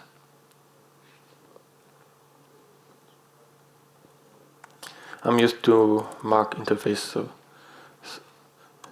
I always click on commands instead of control. I'm going to save it. Is demo block bundle resources public JS plugins. Okay.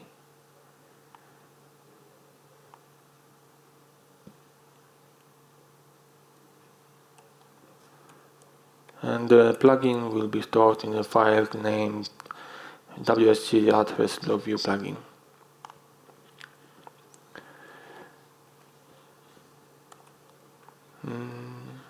WSG plugin address block view.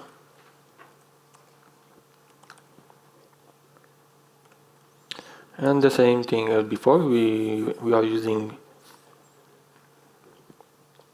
the built-in method from YY to create new object definitions. In this case will be WSG add block view plugin, which extends a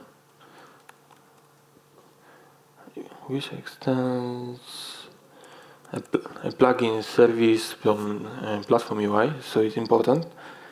It's the service base. So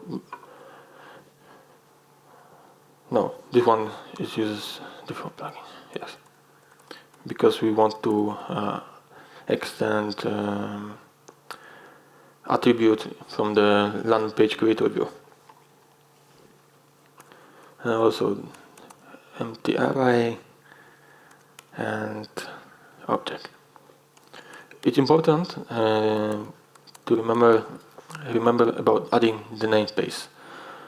So in most cases you will likely to add and just copy this object name to the namespace.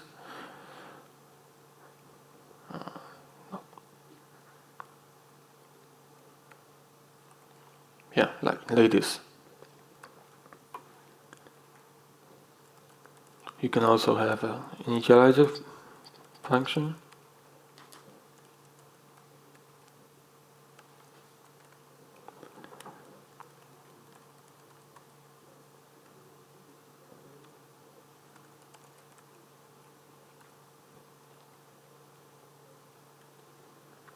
Okay, so we have a plugin and a block view.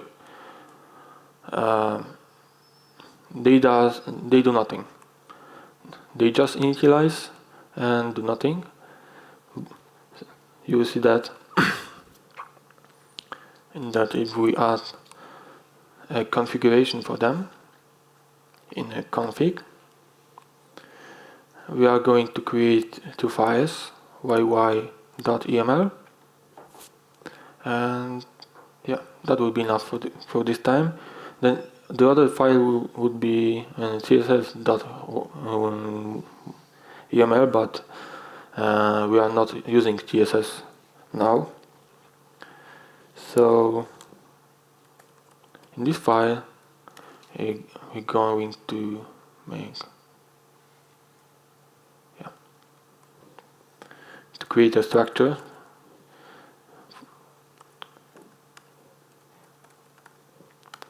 and it looks like this. Each module is has an own entity defined this way. WSC res block view. I'm going to copy from there.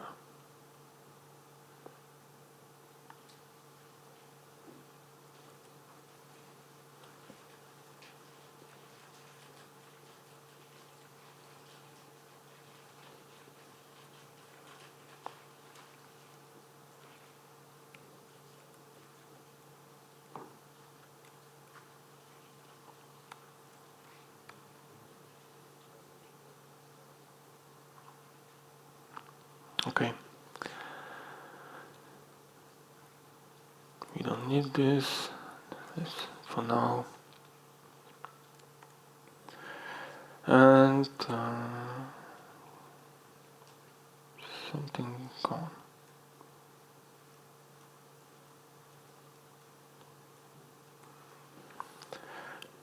Great. In this module, we are acquiring only the block view definition from Easy Studio, because it's our base to extend the functionality. As you could see here, we are using the block view class, and we are extending it to create a new class called ResDemo block view. And also each view requires a template. So templates are stored in a public folder, and we have to create a new folder called templates.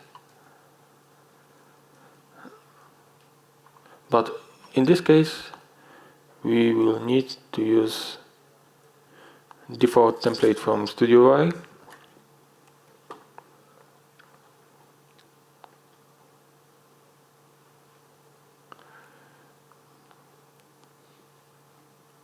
Why? Because in our case, everything we need is already there. We need a place to where the icon can be displayed. We need a place where the preview can be stored, and we need the place where we can put the block configuration form. So if you can see, not this.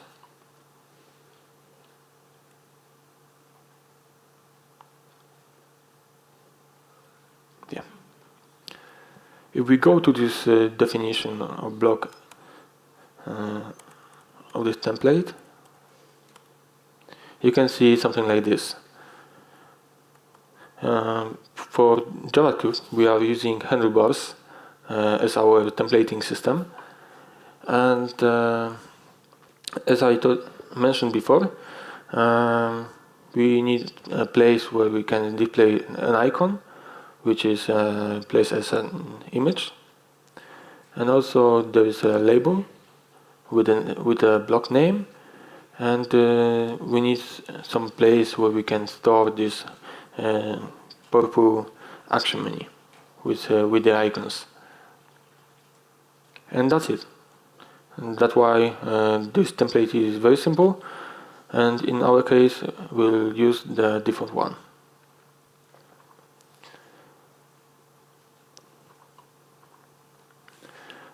If we save it and if we try to dump assets and generate new ones, we'll get the error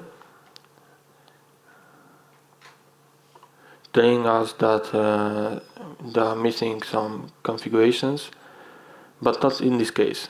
Why? Because we didn't define that we should add methods to prepend our config for platform UI application. To add a config to our application, we have to add to the dependency injection one method. It's called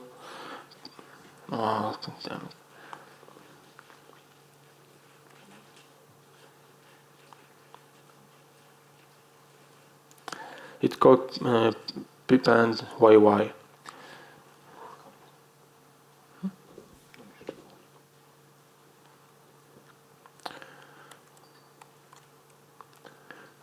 We are going to call it from there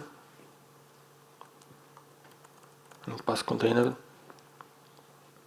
As you can see, we are defining the path to our configuration file in called yy.yml, and we are appending this to each platform UI configuration. Okay.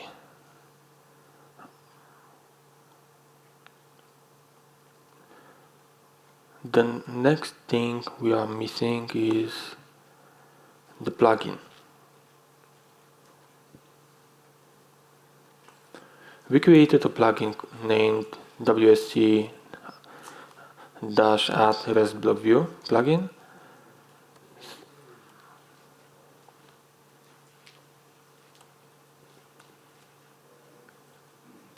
And it requires only plugin. That's it.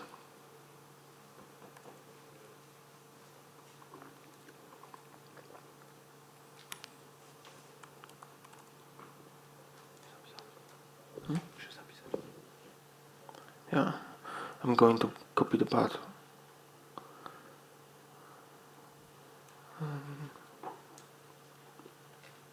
Yeah.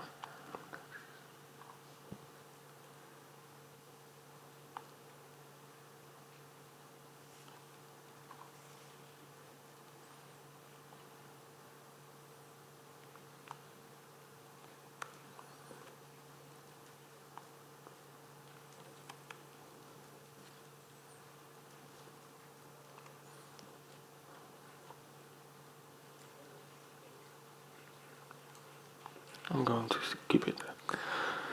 Okay, this plugin requires a plugin base, and also it will require the block view we created, and also it will require to access to the plugin register.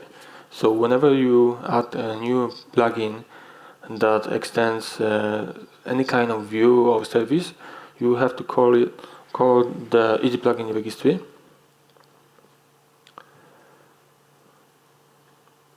This way.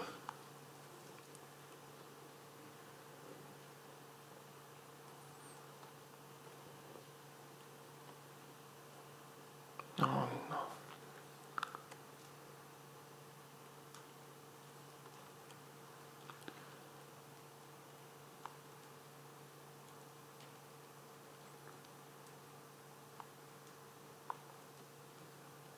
Okay, we got it.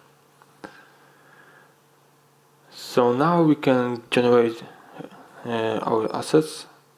It's important because we changed the YAML file. And if we go to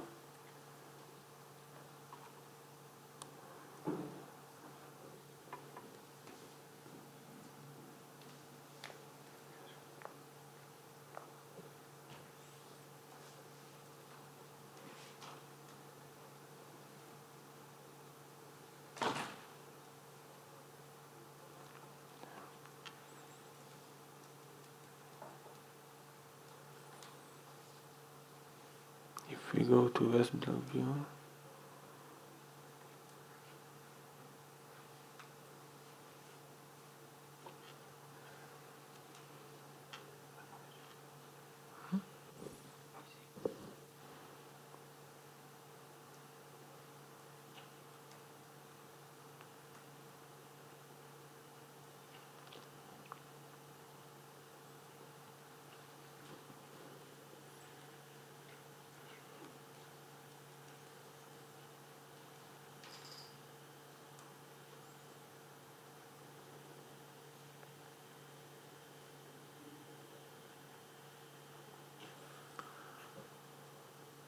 Okay, let's check it.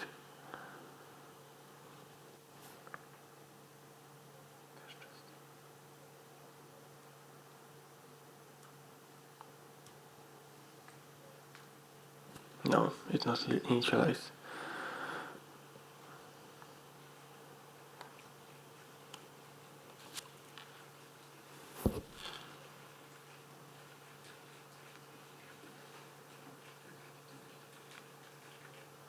Oh yeah, WSC. Okay.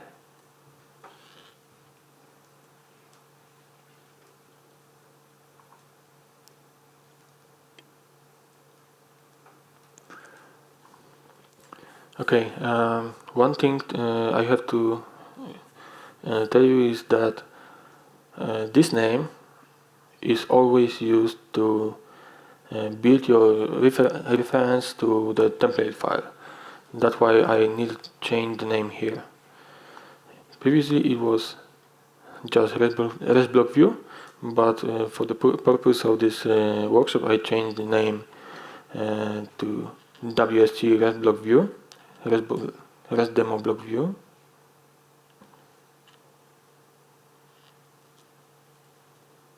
Oh, maybe I'll correct that.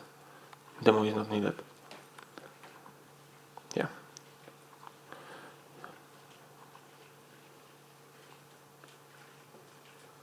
Plugin. REST block view. WSG. And we change it to WSG REST block view. Easy template.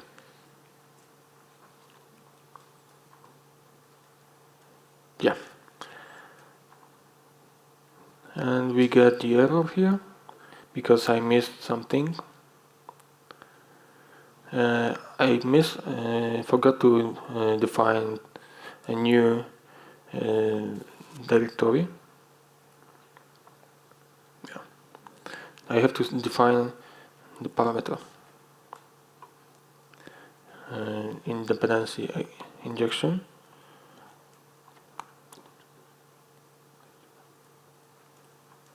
Yeah, it's a red block and public dir.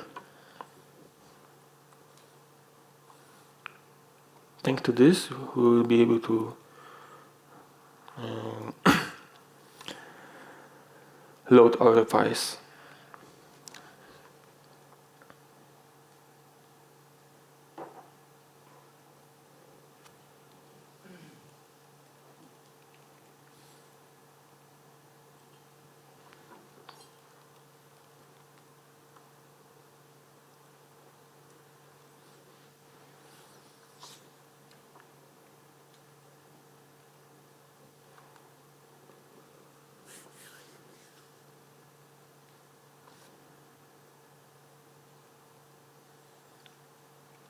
As you can see, there are no errors here, so far so good. I'm going to edit this page,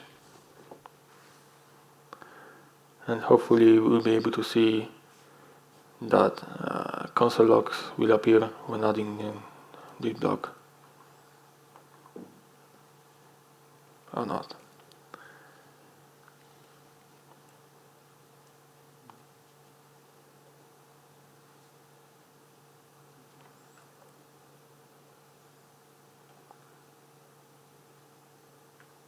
It's combo.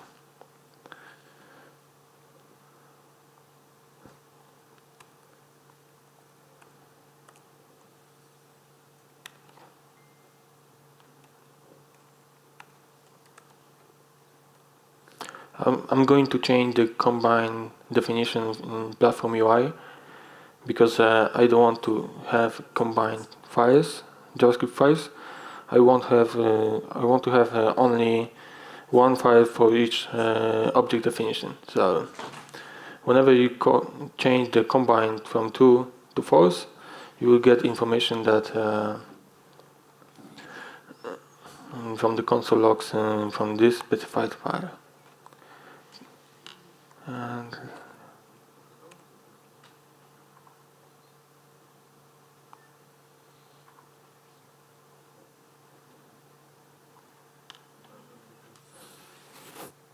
yeah.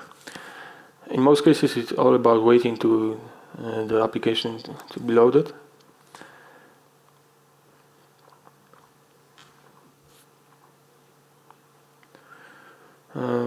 I think we can switch to the branch code. Sorry.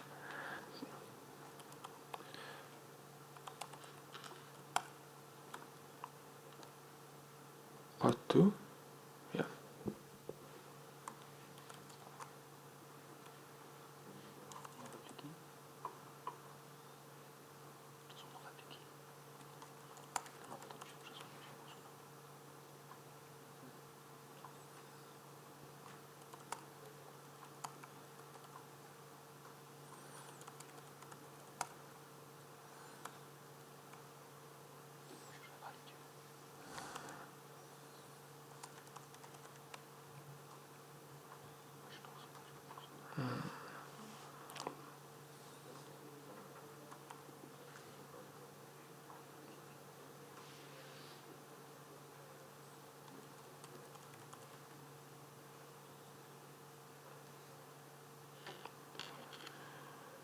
Wait. I have to move the files to checkout to another branch, and also plugin and plug view.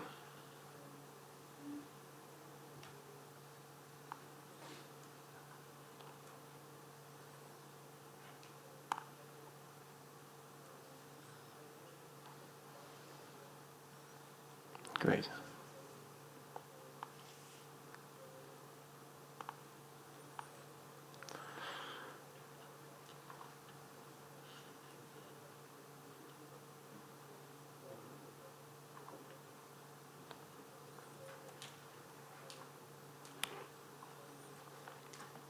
Okay, so I checked out to a branch called part 2. I'm going to refresh Sublime, and you'll be able to see all the stuff we defined. So the first thing we defined is the definition of the plugin and the REST block view. I'm not seeing this branch. Hmm? I'm not seeing the branch. Can you go back to your terminal? Yes, it's called part 2. There's a new line. There's a new line, so Part-2. part-2. Git checkout part-2.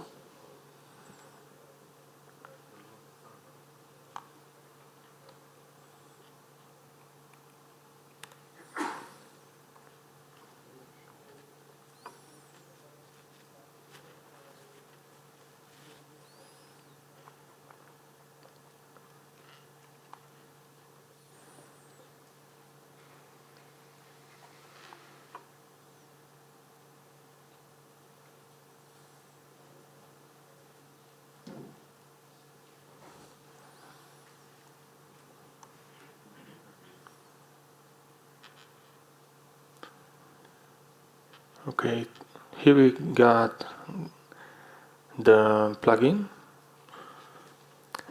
What we did is we called the method called addBlock. It's important that we should call this method on host. Whenever you create a plugin that is initialized when for instance, landing page creator view or dynamic landing page creator view are rendered, you have to call the host, and this host has a public method called addBlock. If you remember from the part A of our workshops that Kamil was handling, we named our block as a REST demo. It's important to use the same name here.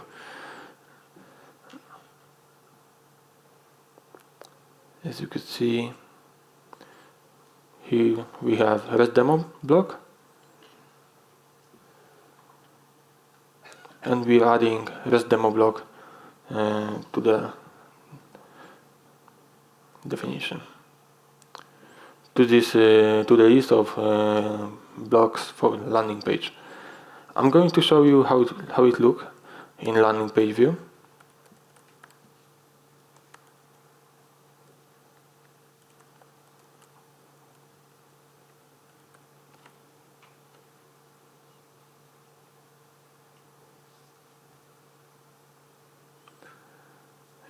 Yeah, so we have some kind of registry, and all the blocks are stored by keys. So whenever you add a new block that uses the key that was previously used, you override this configuration with your custom block. So it's important to create always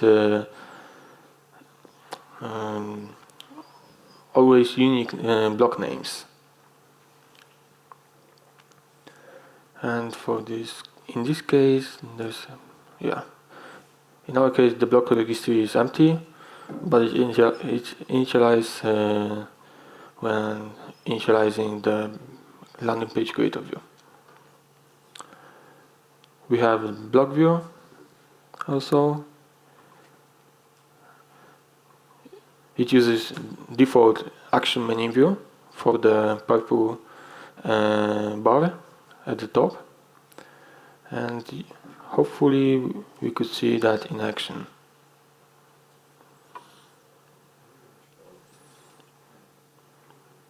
Do you have any questions for this part? Anything that is unclear or maybe needs some more explanation? I don't understand why we register 3 plugins, because you created 1 or 2 and you call add plugin 3 times. Do you mean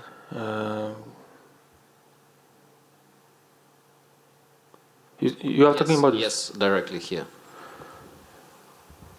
Well, you have to load it this way, because you cannot be sure what blocks are already initialized by other bundles. Because what we are creating is a REST demo block bundle. There might be a lot of more, so you cannot manipulate. It's not recommended to manipulate directly the attribute value. It's better idea just to run this public method add block, and this way add block to the landing page creator.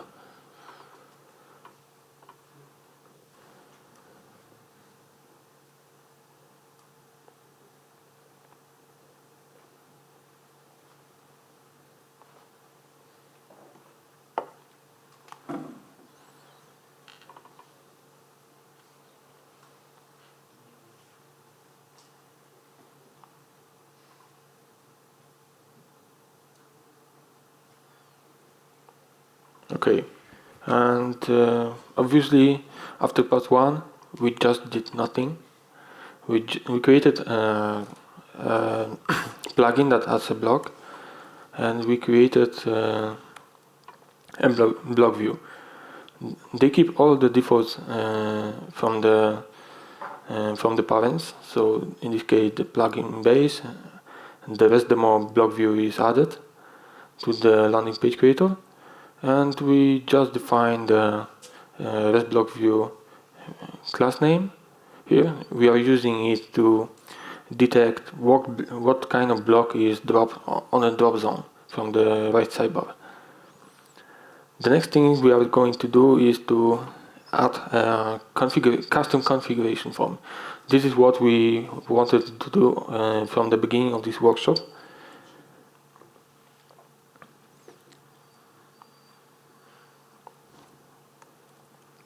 I'm going to create a new file called wsc-rest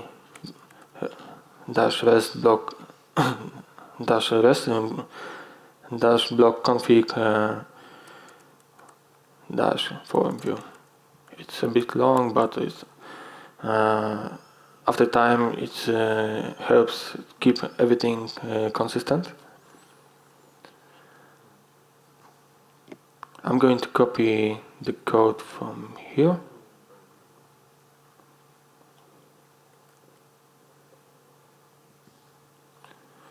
Just to not type it manually.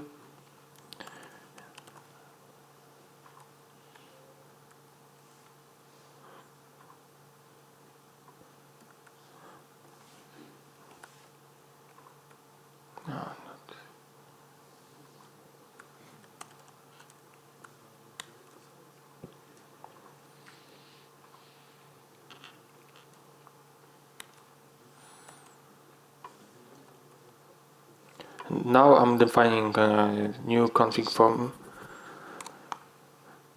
and it's called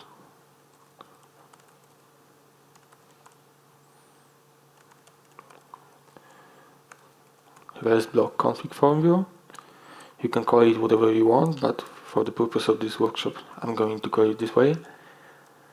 And the same REST block config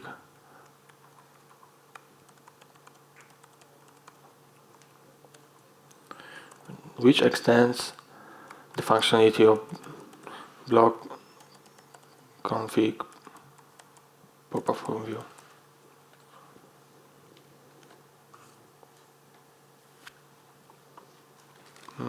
Block pop-up form view is just. I'm missing some features of Mac.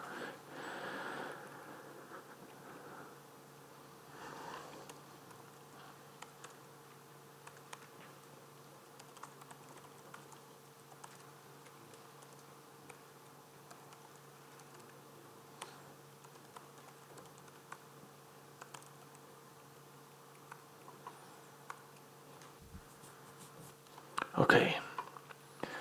Now we have to update our YYEML file with the block configs.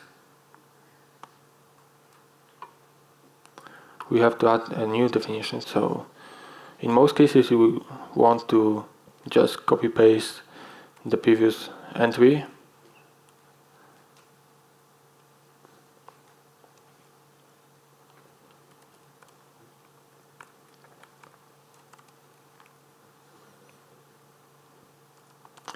And update it with required information. As you can see, in this case, we were extending the block pop-up form view. So we had to add the dependency to it. And also, we called our block, the object definition this way, REST block config form view.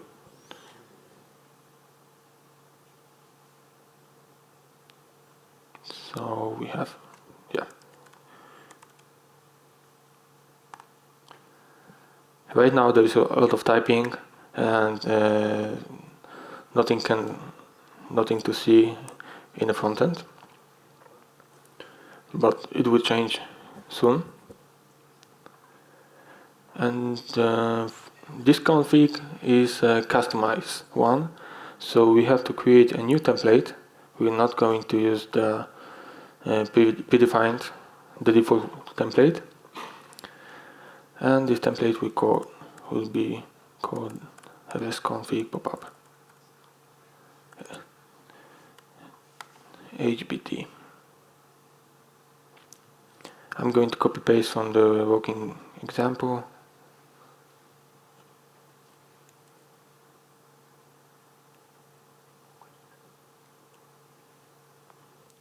Okay, we got it.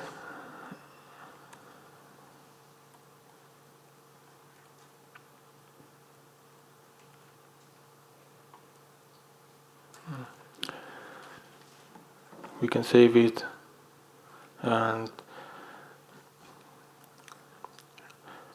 what we need in our case is we need a container for the photos previews.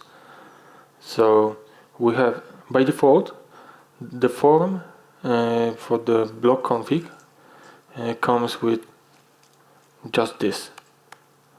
there's no container for the photos selector. We are going to add, oh no. Yeah. So we have this album preview where we will be able to see all the photos loaded for the selected album.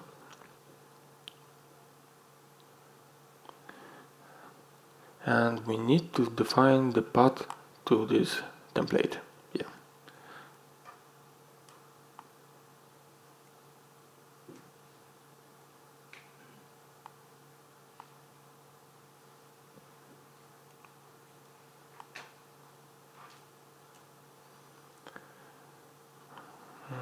Templates, and the template is called REST config popup.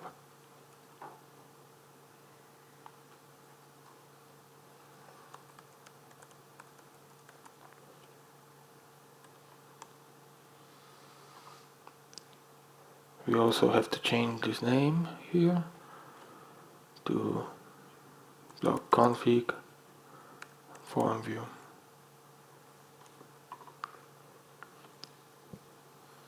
Great. I think we have almost everything we need. The only thing missing is dependency inside the WSG REST block view that requires the configuration view we just created. So we are going to just add a dependency here to the requires properties. I'm going to save it, and next thing is to add a reference to this view in the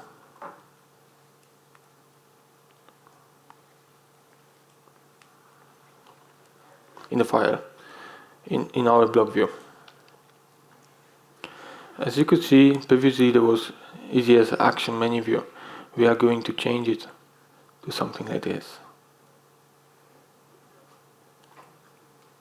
No, not this. There was action menu view, but we are going to use edit form view. Value fn. It's important to note that we can define the attribute value in two ways. One as a function, like this, which returns something. In our case, it will be a new block view instance. Or we can define the value this way. As a string or empty object, array, or something like this. It's important to remember that whenever you need a new instance of anything, you have to use value function. Value function as your value for your attribute. Okay, I believe that's all, and we should see the console log information in the web developers toolbar. We have to also recreate all the assets.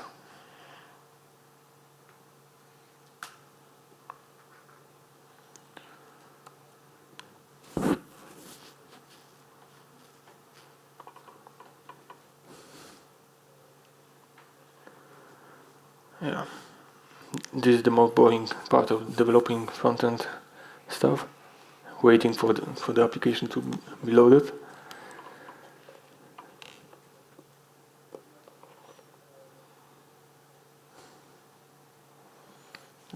And I see that my Mac performance is going down with every minute. I don't know why.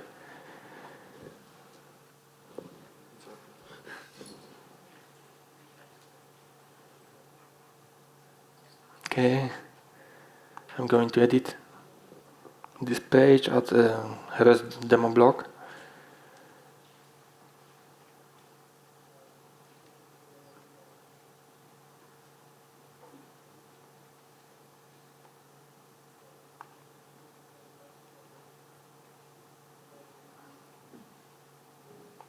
Yeah. So it's the same. Why?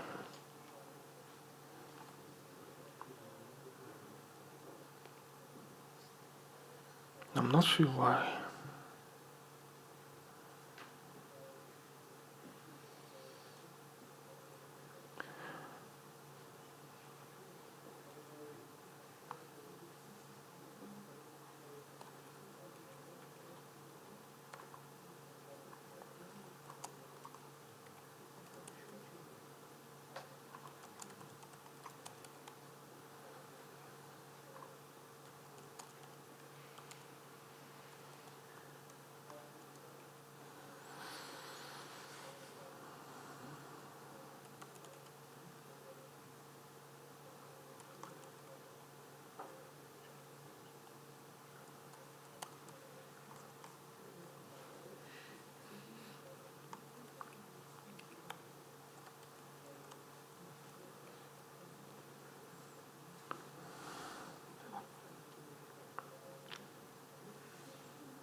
Okay, I switched to part 3.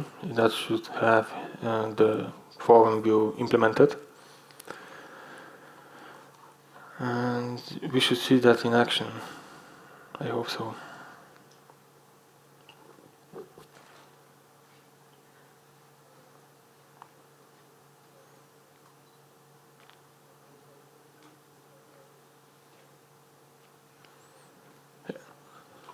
As I mentioned before, the edit form attribute had been updated with the reference to RedBlock config form view instance. We have empty RedBlock config form view, and also there is a plugin.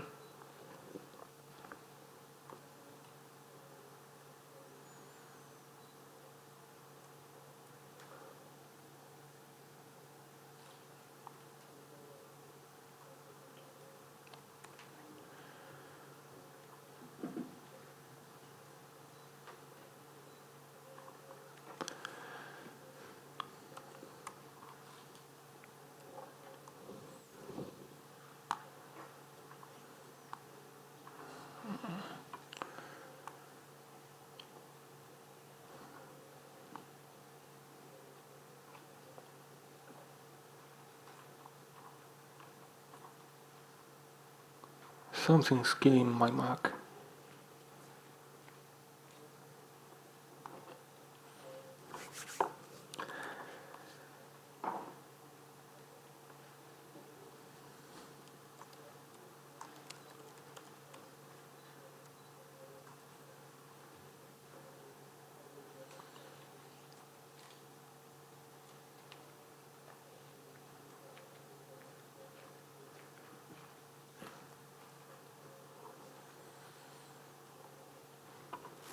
Yeah.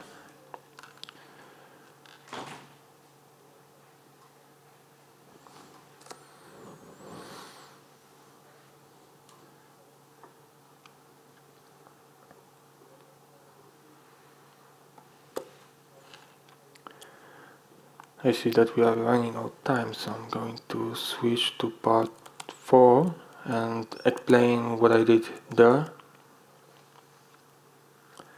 You can check out your code to part 4.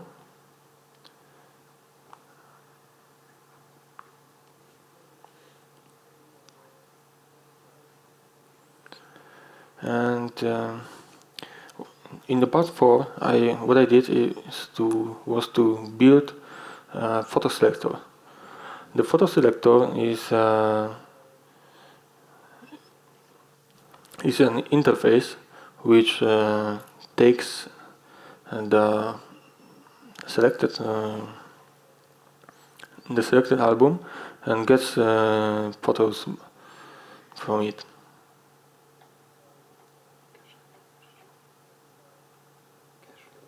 Oh yeah. Not this.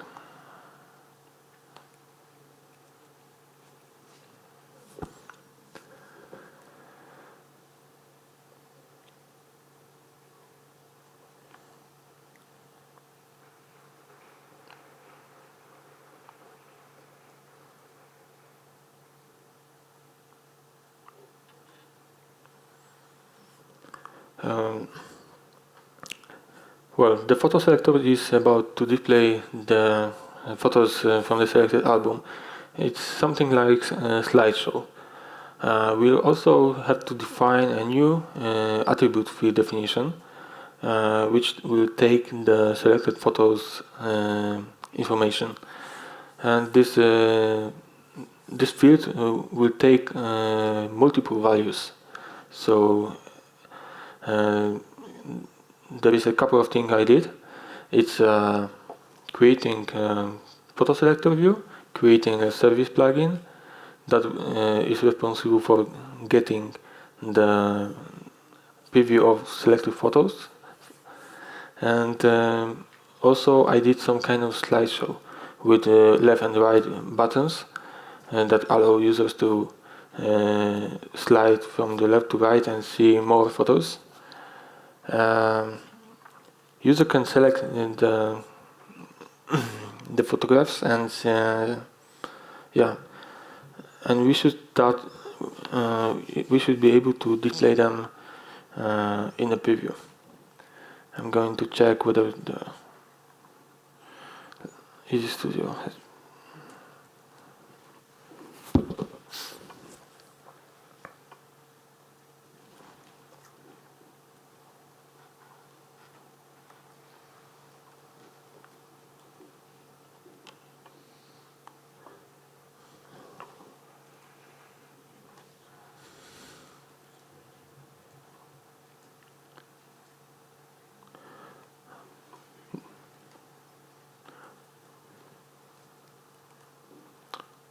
Okay. Well, the photo selector view extends the template-based view. That is important because default view in YY doesn't handle templates like we wanted to do. So we created our some kind of wrapper that and it's called template-based view, and it takes the template from and manipulates it with handlebars, and gives the output of template in the container, in the view container. What I did in these cases, I implemented the render function that displays the selected photos and the photos from the album. You can see on the presentation some time ago, I mentioned that we can listen to attribute value change. In this case, we are listening to after when photos value changes, then we render the preview. So we have this attribute here, and when we change the value from empty array to anything that is filled with content, the event of photos change will be fired, and the render function will be run. If I add here a parameter for the render function, you'll be able to get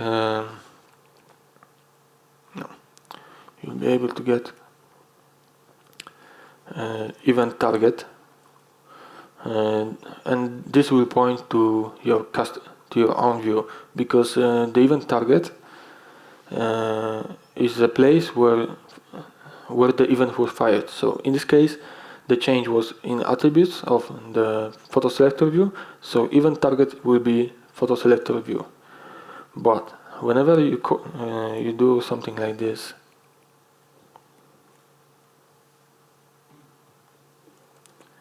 this file, for instance, photos change, there is a slight change because we cannot override this event name, just not to make people confused. And we can pass params here, param1 for instance, WSC. So we can listen for this event in the forum view. This after photos change, this do something, and we can pass the context of the view. So in this case, when you run it this way, do something, we also get the event param, and here, when we try to get to event target, it will point to photo selector view, not to the form view.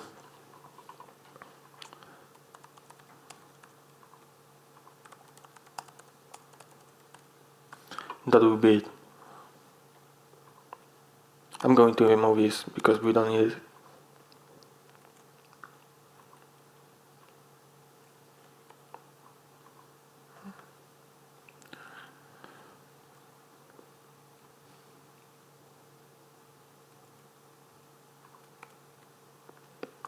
Okay. Let's see the landing page creator.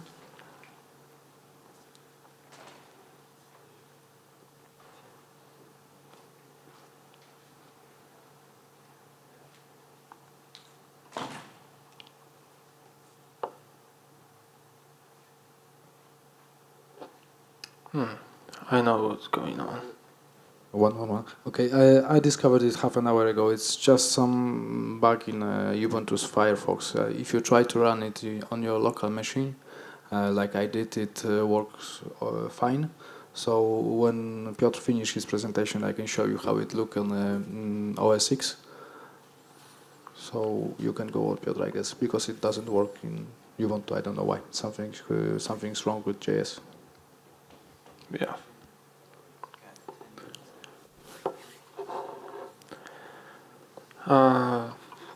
Well, I have to fix this because without it I will not be able to show you the final result of this workshop. Yeah.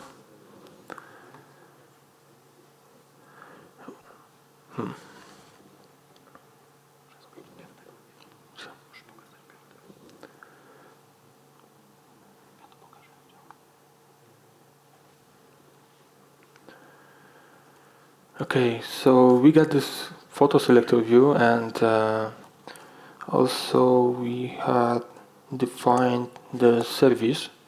I'm going to show you how it looked like. In our case, it looks like this. We have WSC plugin red block view service.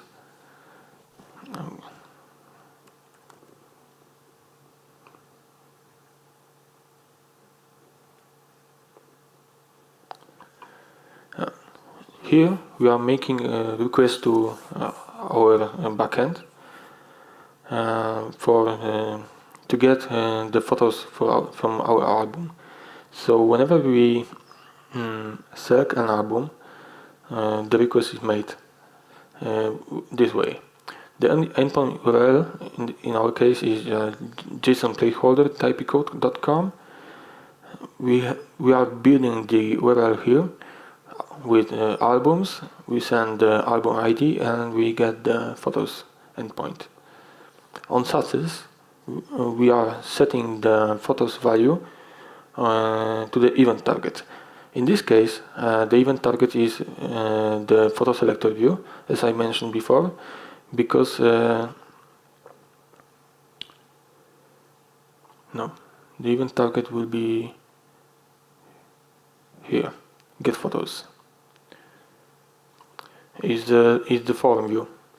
So whenever we change the selected album ID, we are firing the event from the form view to get a list of photos, and here we are enabling, when we get the list of photos, we are enabling the input field, the selector field, and we are resetting the temporary target, just to keep in mind that something should be enabled to allow users to pick something else from the select field. And when we get these photos, the photos are rendered. This is the public method, and can be used outside the view.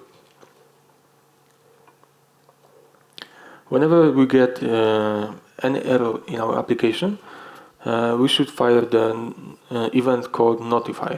Why? Because it's responsible to show this red tiny bar at the bottom of the application. That's why I was getting the error stating that I cannot load photos for album with ID. We have to send the identifier, the state of this notification. There are two states currently, the success and error, and the timeout. And the timeout is in seconds. So if you want to keep the notification bar forever, you have to set the timer to 0. But if you want to keep the notification bar, for example, for 5 seconds, you have to just type 5 here. And another thing I did is to register this plugin to the landing page creator view service, dynamic landing page creator view service, and dynamic landing page editor view service. It might look strange because these two services are extending this one, but unfortunately, in our case, plugins are not inherited by new views that extend the existing views or services.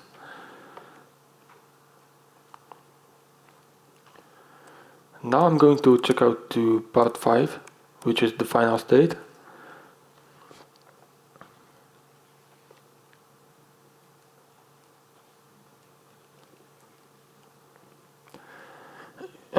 In this state, what I did was to update our block definition here. I updated the get template parameters just to pass the selected photos information to the tweak template. So we always get the value as a string,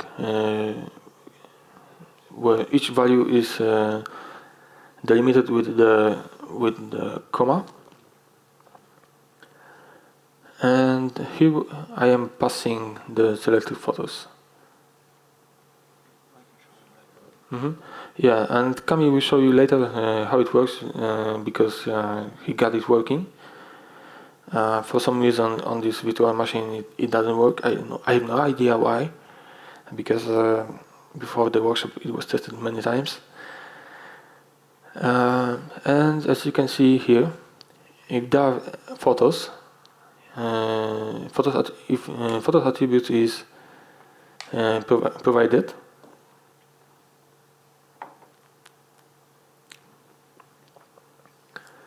then I'm iterating through this to get only photos that I selected.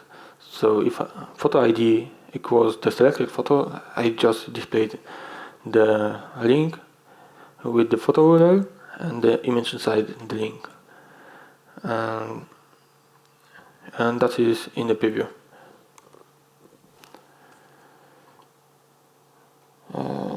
Yeah, I think Kamil can show you how it works, because without seeing the final results it doesn't make sense at all.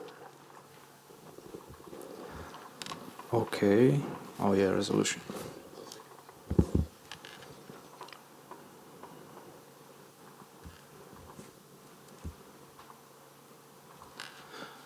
Okay, so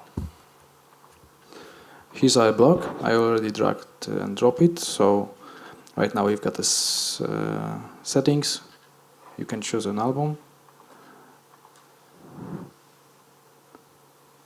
And here are the photos of this album. We can choose them. That fires the event Piotr mentioned. And right now the tweak template is loaded, so if we publish this site, which may take some time, we can click on those thumbnails to open the images. If you take a look at your composer of JSON in Ubuntu, in VirtualBox, you got a, I'll show you. We've got the updates easy.no credentials.